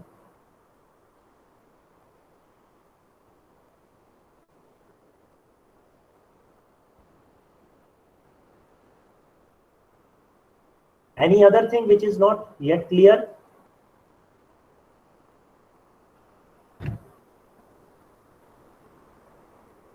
और मैं एक चीज सबको बता देता हूँ, ये सारी चीजें आपको अपने लेवल पे स्टडी करनी पड़ेंगी, हम सब कुछ यहाँ ऑनलाइन सेशन में कवर नहीं कर पाएंगे।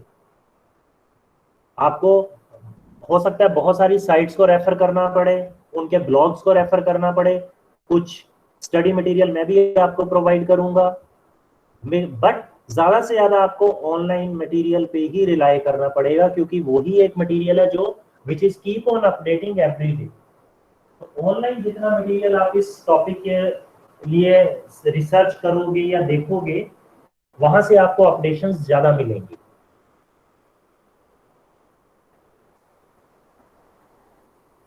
एनी अदर क्वेश्चन गाइस, किसी का कोई और क्वेश्चन हो? अब तक जो हमने कवर किया है ऑन पेज एसईओ का कंटेंट से रिलेटेड।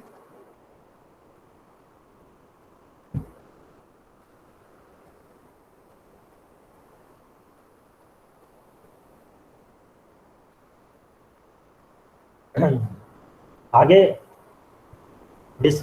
आगे करें अगर कोई आपका क्वेश्चन नहीं है तो। Next architecture.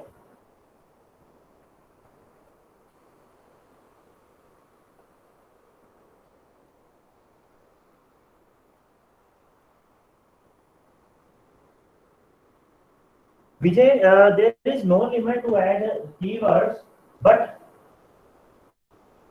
जो भी आपका प्राइमरी कीवर्ड होगा, जो भी सबसे पहले नंबर पे कीवर्ड वाले कॉलम में आपका कीवर्ड लिस्ट होगा, सर्च इंजन उसी को आपका प्राइमरी कीवर्ड कंसीडर करके उसके बेस पे जज करेंगे।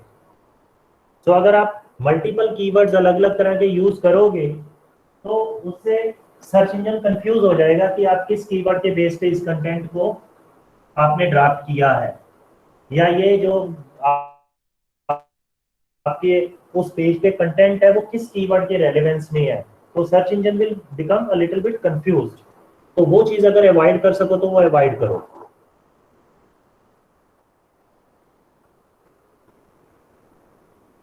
Yes, Amit, of course it is difficult to rank mixed content on the same page, अगर सेम पेज की बात करेंगे तब।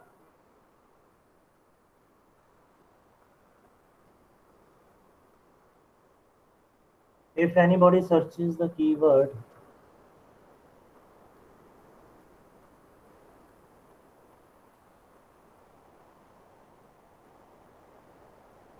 on the basis of keyword popularity, terms popular होंगी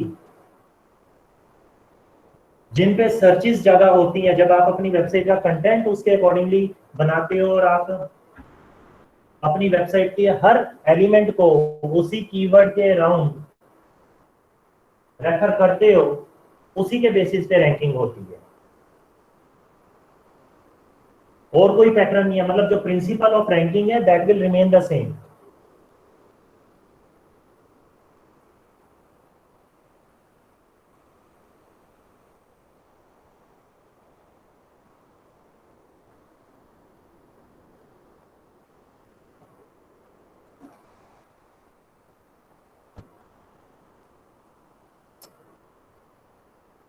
So any more questions guys? Voice is lagging, please explain again. Okay Bhavit, मैं ये बता रहा था कि जो एसईओ रैंकिंग के प्रिंसिपल्स हैं, those principles will remain the same whether you are doing white hat SEO or whether you are doing black hat SEO, doesn't matter। Search engine का जो रैंकिंग एल्गोरिथम है that is same for all the activities। Algorithm अलग अलग नहीं होंगे उसके, white hat के लिए अलग और ब्लैक हैट के लिए अलग। Basic techniques will remain the same based upon the keywords.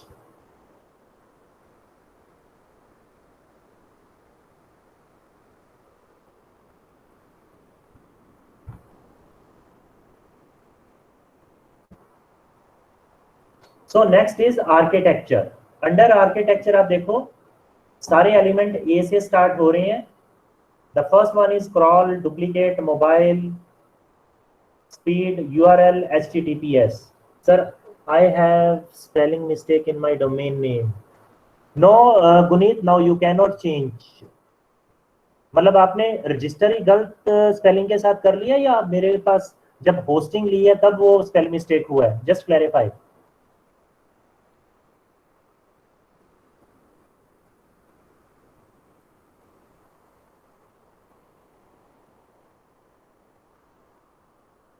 Guneet, domain गलत स्पेलिंग के साथ रजिस्टर कर लिया या होस्टिंग के टाइम पे स्पेलिंग गलत हो गए हैं? इसको जरा क्लैरिफाई करो।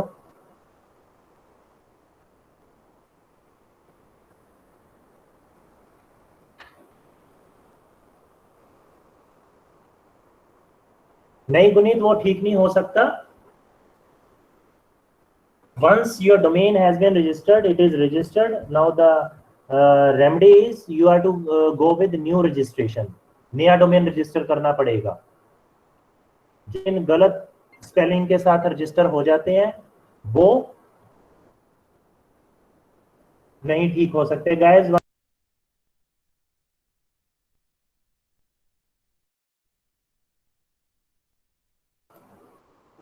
तो नेक्स्ट इज आर्किटेक्चर। आर्किटेक्चर में हमारे पास एलिमेंट्स हैं crawling, search engine crawling, duplicate, mobile, speed, URL and HTTPS. And last जो है नेगेटिव इज क्लॉकिंग। क्रॉलिंग का मतलब है कि जब सर्च इंजन आपकी साइट को विजिट करते हैं तो वो जब जैसे जैसे आपकी साइट को विजिट करेंगे, मतलब जिस जिस तरीके से आपकी साइट के पेजेस को विजिट करेंगे वन आफ्टर वन, वो आपस में इंटरलिंक्ड होने चाहिए।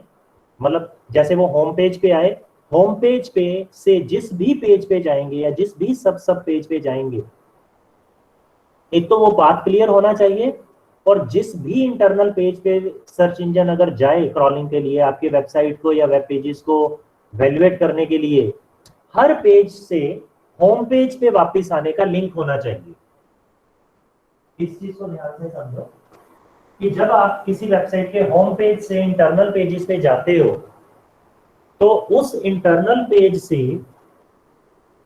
होम पेज पे वापस आने का लिंक होना जरूरी है कि आप वापस होम पेज पे आ सको। सो अगर आपके web pages easy to crawl है, मतलब उनको वैल्यूएट करना या उनको चेक करना सर्च इंजन के लिए इजी है, तो दैट मीन्स आपकी साइट का आर्किटेक्चर उनको पसंद आएगा। कि जैसे आप किसी बिल्डिंग में गए, उस बिल्डिंग में आप मेन गेट से अंदर गए और अंदर जाके आपको इंटरनली जिस जिस रूम में भी जाना है उसकी नेविगेशन आपको इजीली अंडरस्टैंड होती है, और किसी भी पॉइंट से आपको वापस मेन गेट पे आना है तो आपको ज्यादा ढूंढना नहीं पड़ता, आपको वो पाथ क्लैरिटी होती है। तो जितना वो नेविगेशन पार्ट इजी होता है, सर्च इंजन उसका आपको एडवांटेज देते हैं। क्योंकि अगर सर्च इंजन को वो आपकी साइट नेविगेट करने में इजी लगा है तो सर्च इंजन ये समझते हैं कि जब विजिटर भी आपकी साइट पे आएगा उसके लिए भी ये नेविगेशन पार्ट बड़ा यूजर फ्रेंडली रहेगा। तो इस चीज का एक एडवांटेज मिलता है। तो आप जितने भी आप पेजेस बनाओ, हर पेज से वापस होम पेज पे आने का लिंक आपने जरूर चेक करना।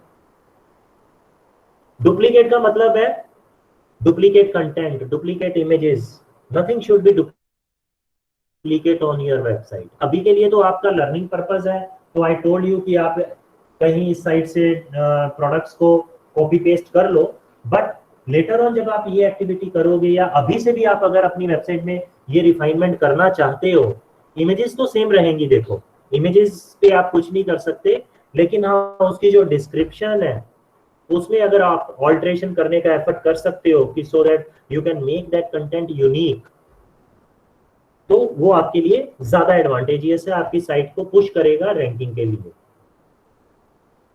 So duplicate content is not allowed. It may lead to penalties and de-ranking of your website. आपकी वेबसाइट को रैंकिंग नहीं मिलेगी।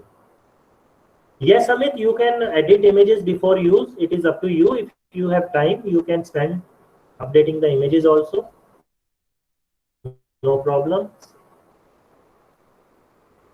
Third is AM. AM stands for mobile friendly website. मतलब आपकी जो वेबसाइट है वो मोबाइल फ्रेंडली है या नहीं है। आज की डेट में सर्च इंजन ज्यादातर मोबाइल डाटा ही कंसीडर करते हैं वेबसाइट को वैल्यूएट करने के लिए, कि आपकी वेबसाइट मोबाइल्स के थ्रू, मोबाइल डिवाइसेस के थ्रू एक्सेस यूजर कर रहा है, तो कितने यूजर मोबाइल के थ्रू एक्सेस कर रहे हैं और उनको क्या यूजर इंटरफेस मिल रहा है, उनका यूजर एक्सपीरियंस इजी है या नहीं है। तो आपकी साइट मोबाइल फ्रेंडली होना बहुत जरूरी है। Then AS is speed, how quickly your pages of your website opens up in front of visitor, कि कितनी जल्दी आपकी वेबसाइट का पेज ओपन हो रहा है। जो एक स्टैंडर्ड है, सर्च इंजन स्टैंडर्ड है, your web page should open with in 3 to 5 seconds. जो भी आपकी वेबसाइट का पेज है वो 3 से 5 सेकंड में ओपन हो जाना चाहिए। If your website is taking more than 5 seconds to open up a page, तो आपकी सर्च इंजन गाइडलाइंस के अकॉर्डिंगली साइट नहीं कंसीडर की जाएगी। ठीक है, आप भी जब किसी साइट को विजिट करते हो ना, and if it is taking more time to open up, आप भी उसको क्लोज करके कोई और साइट पे शिफ्ट हो जाते हो कि ये साइट तो खुल ही नहीं रही है, चलो कोई और साइट देखते हैं। तो वो यूजर एक्सपीरियंस वहां पे काउंट होता है कि उसका एक्सपीरियंस अच्छा नहीं रहा, तो that is why that user has skip to switch over to some other website. AU is basically URL. URL is basically unique resource locator. Her page का एक यूनिक लिंक होता है, URL बोलते हैं जिसको, यूनिवर्सल या यूनिक रिसोर्स लोकेटर। वो जो लिंक है वो SEO फ्रेंडली है या नहीं है, मतलब उस लिंक में आपका कहीं कीवर्ड आ रहा है या नहीं आ रहा। ठीक है, वो इंग्लिश टर्म्स जो यूज की है उस लिंक में, वो डिक्शनरी टर्म्स है, इजी टू अंडरस्टैंडेबल है या नहीं है। तो यहाँ पे URLs का ये रोल होता है कि URL को देखते ही समझ आ जाए कि हमें उस पेज पे क्या इंफॉर्मेशन मिलेगी। तो हम भी किसी लिंक को देखते हैं ना, जब लिंक में हमें कुछ टर्म्स रेलेवेंट दिख जाती हैं तो हमें पता चल जाता है, एक आइडिया लग जाता है कि अगर हम इस लिंक को फॉलो करेंगे तो कुछ ऐसी मिलती जुलती हमें इंफॉर्मेशन मिल सकती है। तो URLs को भी देखना है। HTTPS is hypertext transfer protocol, secured transfer protocol. तो आज की डेट में this has become one of the search engine ranking factor, कि अगर आपकी साइट पे SSL सर्टिफिकेट नहीं इंप्लीमेंटेड है तो आपकी साइट को ट्रस्टवर्दी साइट नहीं माना जाएगा। सर्च इंजन सिर्फ ट्रस्टेड साइट को ही रैंकिंग देने के लिए आज की डेट में कंसीडर कर रहे हैं कि अगर आपने SSL सिक्योरिटी को मेंटेन कर रहे हो तो उसके लिए SSL certificate is required. And the last is VC, link cloaking बोलते हैं इसको, लिंक क्लोकिंग। अब क्लोकिंग ये क्या चीज है, ये इसको समझो, आपके साथ भी काफी बार ये एक्सपीरियंस हुआ होगा क्लोकिंग का। इसका मतलब है लिंक क्लोकिंग कि सर्च इंजन में रैंकिंग लेने के लिए हम सर्च इंजन को कोई और इंफॉर्मेशन दिखाते हैं, अपने पेज पे कुछ और इंफॉर्मेशन लिखी हुई है सिर्फ for the sake of getting the search engine ranking. लेकिन जब कोई यूजर उस लिंक को क्लिक करता है, उस पेज पे आके जो भी लिंक दिया होता है उसको क्लिक करता है, यूजर को कोई और इंफॉर्मेशन पे रीडायरेक्ट कर दिया जाता है। तो बेसिकली ऐसे लिंक्स को हम बोलते हैं लिंक क्लोकिंग। तो link cloaking is not allowed, मतलब कि आप सर्च इंजन्स को डिसीव कर रहे हो, उनको गलत इंफॉर्मेशन दिखा के रैंकिंग ले रहे हो, और अपने जो विजिटर है, जो साइट का विजिटर है, उसको किसी और इंफॉर्मेशन पे रीडायरेक्ट कर रहे हो। तो this is wrong, this is not allowed. तो ये रेड कलर में है, देखो इसको डार्क रेड कलर में शो किया हुआ है। तो अगर आप ऐसी कोई एक्टिविटी अपनी वेबसाइट पे करते हो तो उसकी पेनल्टी सर्च इंजन आपको लगाते हैं, but not giving the rank and banning your website from the search engine. So this was about architecture. Any element which is not clear under the architecture part of your website, कि architecture में जो elements हैं इनमें से कोई चीज ना clear हो,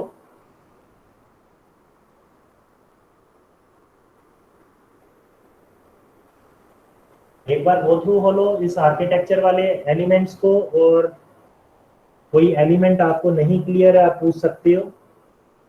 क्रॉलिंग विपन मैंने आपको बताया, the way search engines visit your website, like search engine जो है वो आपकी वेबसाइट के होम पेज पे आता है। अब होम पेज से वो अलग अलग पेजेस पे चेक करना शुरू करता है, लिंक्स को फॉलो करेगा। बेसिकली सर्च इंजन आपकी वेबसाइट के लिंक्स को फॉलो करेगा।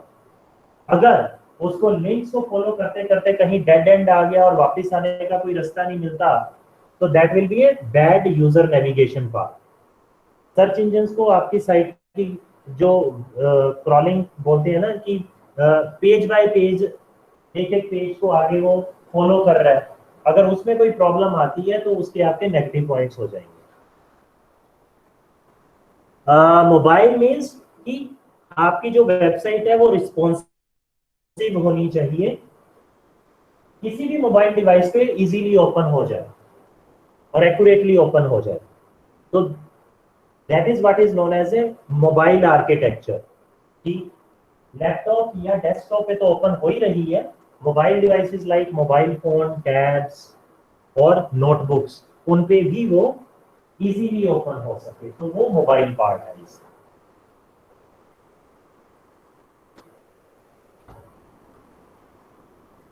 वॉइस इज लैगिंग, अभी ठीक आ रही है?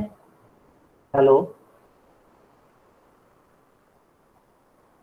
यूआरएल मोनल मैंने ये बताया था कि जो आपकी वेबसाइट के लिंक्स होते हैं, किसी भी पेज का जो लिंक है, कंप्लीट लिंक है, उसको यूआरएल बोलते हैं।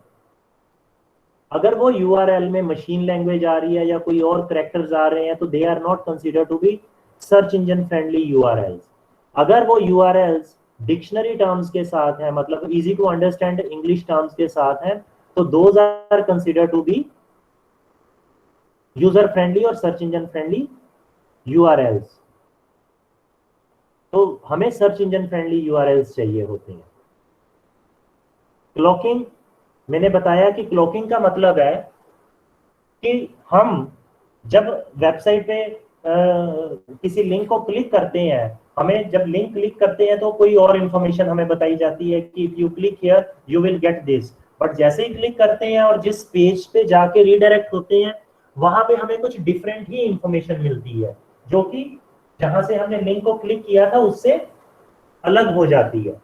सो this is known as link cloaking, कि हम सर्च इंजन को तो कुछ और दिखाते हैं रैंकिंग लेने के लिए, कि सर्च इंजन को रैंक, सर्च इंजन में रैंक कराने के लिए हमने कुछ और कंटेंट लिखा या कोई और कीवर्ड लिखा, लेकिन जब उसका रैंक हमें मिल जाता है और विजिटर उस पेज पे आके किसी लिंक को क्लिक करता है, वो कहीं और ही रीडायरेक्ट कर दिया जाता है। सो इस एक्टिविटी को, इस चीज को बोलते हैं लिंक क्लॉकिंग, कि we are showing something else to search engines for the purpose of ranking and redirecting the visitor to some other information. So that is known as a link clocking.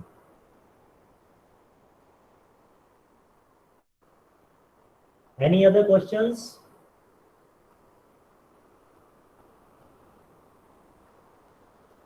किसी को कुछ और पूछना है? पहले जो दो कॉलम हमने डिस्कस किए हैं ऑन पेज एसईओ से रिलेटेड, कंटेंट एंड आर्किटेक्चर, इसको दोबारा से एक बार देख लो, कोई चीज इसमें से नहीं अभी clear, I can explain it later on. I'll share this document with all of you. You can go through it again and you can keep it with you also for future references, because हमेशा यही एक चीज follow होनी है, यही सारे elements रहेंगे, यही रैंकिंग फैक्टर्स रहेंगे।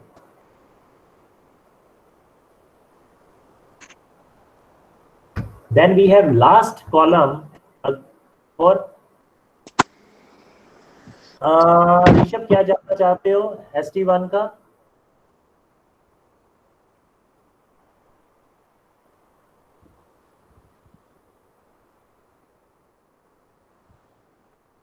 सिलेबस मैंने ऑलरेडी ग्रुप में शेयर कर दिया हुआ है आप लोगों को, आप उसको पढ़ो। मैंने एक डॉक्यूमेंट फाइल ऑलरेडी शेयर कर दी हुई है ग्रुप में, डाउनलोड इट, उसमें सारा सिलेबस दिया हुआ है।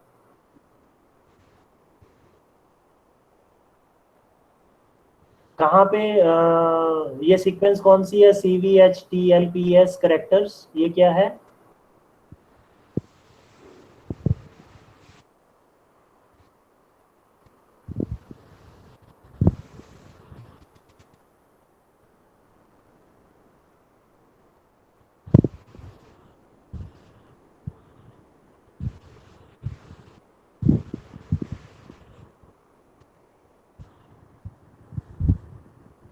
MCQ क्वेश्चंस ही आएंगे ऋषभ, बिल्कुल सही। मैं कल आपको एक सैंपल टेस्ट दूंगा, एक क्विज दूंगा, आप सब लोग वहां पे वो क्विज जो एक्सपीरियंस करोगे वैसे ही क्वेश्चंस आएंगे मिलते जुलते।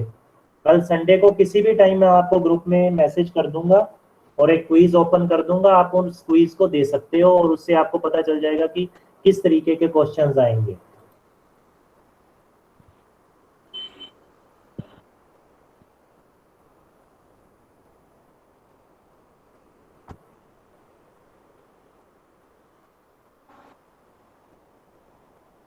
Amit, this is not relevant with the topic, ऐसे क्वेश्चन बाद में पूछना, अभी किसी को इस बारे में कुछ नहीं पता।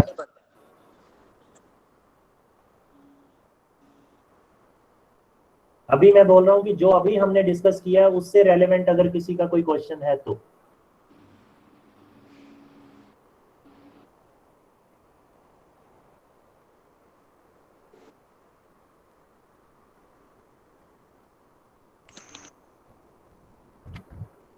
Any questions related to whatever we have covered today with respect to this search engine optimization? किसी का माइक ओपन है, माइक क्लोज कर लो।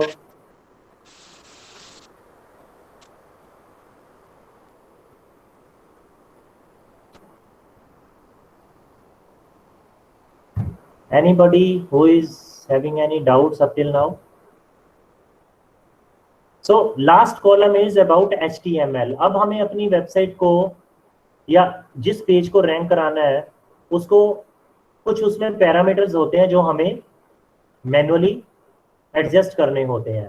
अभी आपने देखा होगा कि जब आप पेज क्रिएट करते हो वहां पे ऑल इन वन एसईओ का एक कॉलम आता है जिसमें टाइटल और डिस्क्रिप्शन देने के लिए लिखा जाता है।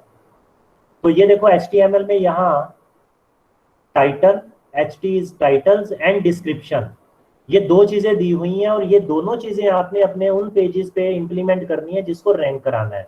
इस टाइटल और डिस्क्रिप्शन का यूजेज कहाँ पे सर्च इंजन करते हैं, यही वो इंफॉर्मेशन है जो सर्च इंजन अपने डेटाबेस में ऐड करके इंडेक्स करते हैं।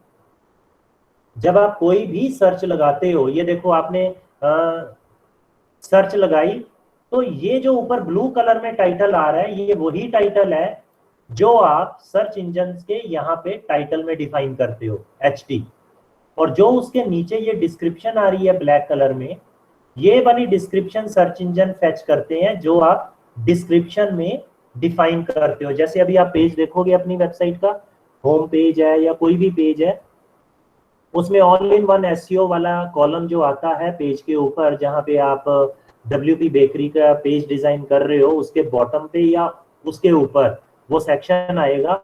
उस सेक्शन में दो चीजें होंगी, page title and page description. तो अगर आप पेज टाइटल और पेज डिस्क्रिप्शन डिफाइन नहीं करते तो सर्च इंजन अपनी मर्जी से यहाँ पे कोई भी इंफॉर्मेशन इंडेक्स करके दिखा देंगे, लेकिन हमें ये इंफॉर्मेशन खुद बनानी होती है उस पेज के रेलेवेंस में और उस कीवर्ड के रेलेवेंस में। इस टाइटल में भी कीवर्ड होना चाहिए और डिस्क्रिप्शन में भी कीवर्ड होना चाहिए। और ये जो टाइटल है, पेज टाइटल है HT, it should not be more than 66 characters. ये 66 कैरेक्टर से ज्यादा नहीं होना चाहिए। जो पेज का जो आपका ये है पेज टाइटल, इसकी जो लेंथ है सर्च इंजन जो अपने डेटाबेस में इंडेक्स करके स्टोर करते हैं वो अप टू 66 कैरेक्टर ही करते हैं। उसके बाद अगर कोई टाइटल है वो कैरेक्टर्स ट्रंकेट हो जाएंगे, उससे ज़्यादा बड़ा टाइटल नहीं दिखाएगा सर्च इंजन। और जो डिस्क्रिप्शन है वो 166 कैरेक्टर लॉन्ग ही सर्च इंजन इंडेक्स करते हैं, उससे ज़्यादा नहीं। सो आपने अपने जो भी, मैं लेटर ऑन आपको बताऊंगा कि किन पेजेस के आपने टाइटल डिस्क्रिप्शन लिखने हैं। और ये जो पेज टाइटल और डिस्क्रिप्शन है इसको हम पेज मेटा टैग भी बोलते हैं। I repeat, page title and page description दोनों को हम पेज मेटा टैग भी बोलते हैं। जब मैं आपको बोलूंगा कि आपने पेज मेटा टैग लिखना है, that means I am referring to page title and page description. और इस पेज टाइटल और पेज डिस्क्रिप्शन में कीवर्ड का होना जरूरी है, तभी उसका रेलेवेंस बनेगा और तभी सर्च इंजन यहाँ पे उस रेलेवेंस में इस, देखो मैंने ऊपर लिखा 200 एसईओ रैंकिंग फैक्टर, ये टाइटल में भी आ रहा है 200 रैंकिंग फैक्टर और नीचे डिस्क्रिप्शन में भी आ रहा है। और इट इज रिकमेंडेड कि अगर आपका जो पेज टाइटल और डिस्क्रिप्शन है वो कीवर्ड के, मतलब कीवर्ड उसके शुरू में ही लग जाए। टाइटल अगर कीवर्ड से ही स्टार्ट हो रहा है, पेज डिस्क्रिप्शन अगर कीवर्ड से ही स्टार्ट हो रही है तो दैट इज इवन बेटर, उसका थोड़ा एडवांटेज ज्यादा मिल जाता है। तो ये अभी हम एक्सरसाइज करेंगे जब आप पेजेस पूरे बना लोगे। तो हम पेज मेटा टैग्स कैसे लिखने हैं, किस तरीके से उनको ड्राफ्ट करना है, वो एक्सरसाइज आपकी बाद में आएगी। Then structure, page structure, page जो स्ट्रक्चर है वो इजी टू नेविगेट है या नहीं है, और इजीली उस पे जो इमेजेस कंटेंट जो प्लेस हुआ है वो प्रॉपरली हुआ है, कोई इंफॉर्मेशन ज्यादा कंबरसम तो नहीं है, मतलब ढूंढने में उसको मुश्किल तो नहीं आ रही है विजिटर को। तो HS is about page structure. HH is page header. अब जैसे ये हमने पेज ओपन किया, ये वाला गूगल 200 रैंकिंग फैक्टर्स, ये मैंने पेज ओपन किया, ये जो ऊपर लिखा आ रहा है ना, ये जो विजिबल है ये है पेज हेडर। इसमें भी कीवर्ड हो और ये क्लियरली डिफाइन हो, इसको हम बोलते हैं H1 टैग। पेज हेडर को हम बोलते हैं H1 टैग भी बोलते हैं। तो अगर कहीं लिखा जाता है कि H1 tag is not define या H1 टैग डिफाइन करो, that means we are referring to page header. Page header is visible. और जो पेज टाइटल होता है, ये ऊपर ये देखो जो टैब आती है ना, ये यहाँ पे विजिबल होता है। यहाँ पे ऊपर जो ब्राउजर टैब होती है, पेज टाइटल उसमें विजिबल होता है और पेज हेडर जो है वो पेज पे विजिबल होता है। और जो पेज डिस्क्रिप्शन है वो विजिबल नहीं होती है, वो सर्च इंजन के रेफरेंस के लिए है बैकग्राउंड में। पेज डिस्क्रिप्शन, पेज टाइटल और पेज हेडर ये समहाउ विजिबल है। देन इसमें आ गया VS and VH। VS is stuffing, keyword stuffing बोलते हैं इसको। VS is keyword stuffing and VH is hidden content. यहाँ पे हिडन लिखा हुआ है, ये देखो VS स्टफिंग है, इसका मतलब है कीवर्ड स्टफिंग, और VH इज हिडन कंटेंट। और ये अवॉइड करना है आपने अगर अपने जो भी पेज को रैंक कराना है उस पे कीवर्ड्स डालने हैं तो ज्यादा कीवर्ड नहीं डालने, उसकी एक प्रॉपर रेशियो है जो मैं आपको बताऊंगा कि कितने कीवर्ड होने चाहिए कंटेंट में और कहां कहां प्लेस होने चाहिए। जबरदस्ती रैंक कराने के लिए उस टर्म को रिपीटेडली बार बार ज्यादा बार नहीं यूज करना। ज्यादा बार अगर कोई टर्म यूज करोगे that will be considered as stuffing, कि आप ज्यादा चीज लिख रहे हो, ठीक है, आप बार बार चीज को रिपीट कर रहे हो, वो नहीं होना चाहिए। और अपने पेज को रैंक कराने के चक्कर में उसमें कंटेंट ऐड करने के लिए हिडन कंटेंट नहीं लिखना, मतलब वाइट बैकग्राउंड पे वाइट कंटेंट लिख दिया तो कंटेंट हाइड हो जाता है। तो hidden content is also not allowed on the web pages for the purpose of ranking. अगर ये चीजें सर्च इंजन्स को मिलती हैं तो अगेन आपको साइट को या पेज को पेनल्टी लग सकती है। अगेन वही रिजल्ट हो सकते हैं, साइट बैन हो जाए या फिर साइट को ब्लैक लिस्ट कर दिया जाए। तो ये हमने आज ऑन द पेज एसईओ के फैक्टर्स डिस्कस किए हैं। आपने अब साइट बनाते हुए इन फैक्टर्स को रेफर करना है और इनमें से जितने फैक्टर्स आप इजीली इंप्लीमेंट कर सको वो करने की कोशिश करो। मैं ये नहीं कहता कि सारे के सारे इंप्लीमेंट आपने करने ही करने हैं, जितने ज्यादा फैक्टर्स आप इनमें से जो आपको समझ आए या इंप्लीमेंट कर सकोगे related to content, related to architecture and related to HTML, उतना बेटर होगा। आपकी साइट सर्च इंजन में विजिबल होनी शुरू हो जाएगी या फिर विजिटर्स का फ्लो आपकी साइट पे बढ़ने लगे। तो अब जो आप साइट बना रहे हो, जैसे पेजेस को डिजाइन कर रहे हो, कंटेंट डाल रहे हो, तो आपने इन फैक्टर्स को भी साथ साथ कंसीडर कर लेना है कि क्या चीज उसमें करनी है क्या नहीं करनी। So with this today session is over. आप लोगों के कोई क्वेश्चंस हैं, कोई डाउट्स हैं, आप अभी मेरे से पूछ सकते हो related to your this today's topic or any previous thing which is not happening with your website। किसी को कोई प्रॉब्लम आ रही है तो आप पूछ सकते हो अभी मेरे से। we have another 4-5 minutes, so quickly guys, अगर कोई पूछना चाहता है come on the mic and ask me।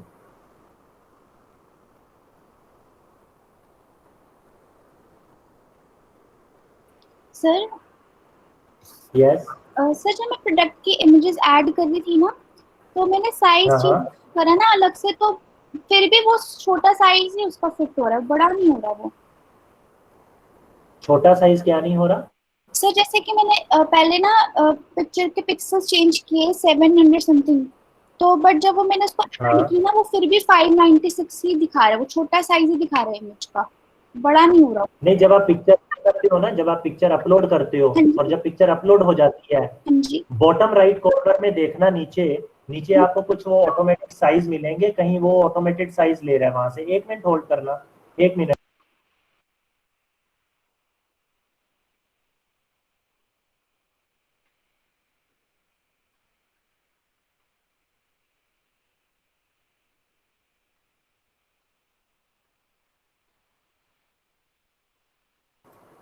Yes Gurpreet, जब आप, मैं बता रहा था कि इमेज अपलोड करते हो ना जिस स्क्रीन पे, जब वो अपलोड हो जाती है उस टाइम पे उसके बॉटम राइट कॉर्नर पे देखना, कुछ ऑटोमेटेड साइजेस होते हैं, उसमें से साइज आप सिलेक्ट करो फिर।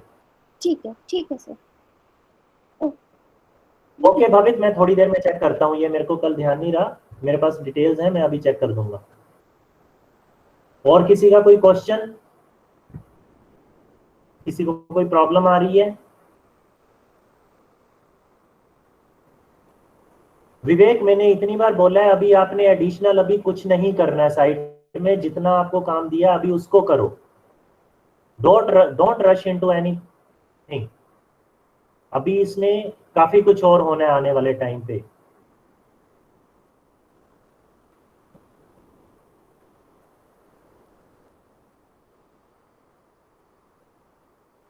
हाँ लविश, कर सकते हो, अभी के लिए आपके पास अभी टाइम है, बिकॉज अभी you are in a process of developing a website और उस पर आप कंटेंट अभी बना रहे हो, ठीक है? तो अभी के लिए आप कीवर्ड्स को रिसर्च करके चेंजेस कर सकते हो।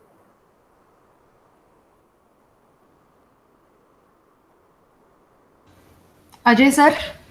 Yes ma'am. हाँ जी मैम। सर सॉरी आपको इंटरप्ट करा बीच कोई बात में। नहीं, बस मेरे पास ना हमेशा हाँ जी सर मेरे को ना इधर 1-2 बच्चों के नाम पता करने हैं कि वो सेशन लगा रहे हैं या नहीं, क्योंकि हर बार आफ्टर सेशन मेरे पास रिक्वेस्ट आती है उनकी अटेंडेंस की।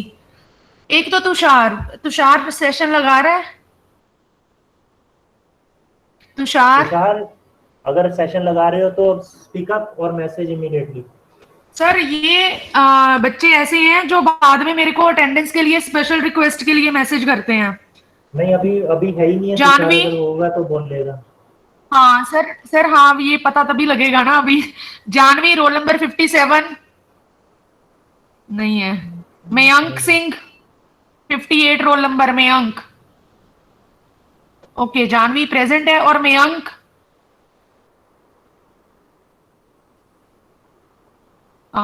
बच्चे Vishal roll number 55। Vishal present है, मयंक प्रेजेंट है, okay. And Vishal roll number 55, Harsh roll number 44, roll number 44 Harsh present present तो बच्चे ठीक है, ठीक है। मतलब ना इसकी चाहती है मेरे को, मैंने यही कंफर्म करना था। Thank you. ठीक है। और ओके बच्चे मैम, आप प्लीज आपके साथ एक शीट शेयर करी है मैंने अभी, विद इन 15 मिनट्स अपनी अटेंडेंस अपडेट कर दो उस पे। ओके बच्चे, thank you. okay everybody, so I am also done with my today's session. If you have any queries you can ask me, else keep doing the good work and try to complete your website as soon as possible so that you can start with the search engine optimization activity which I am going to give you from next week onwards, right? So tomorrow I'll share one link with you. You all have to register with that link for a practice quiz कि आपका ST1 कैसा होगा. So all the very best. Thank you very much. Bye.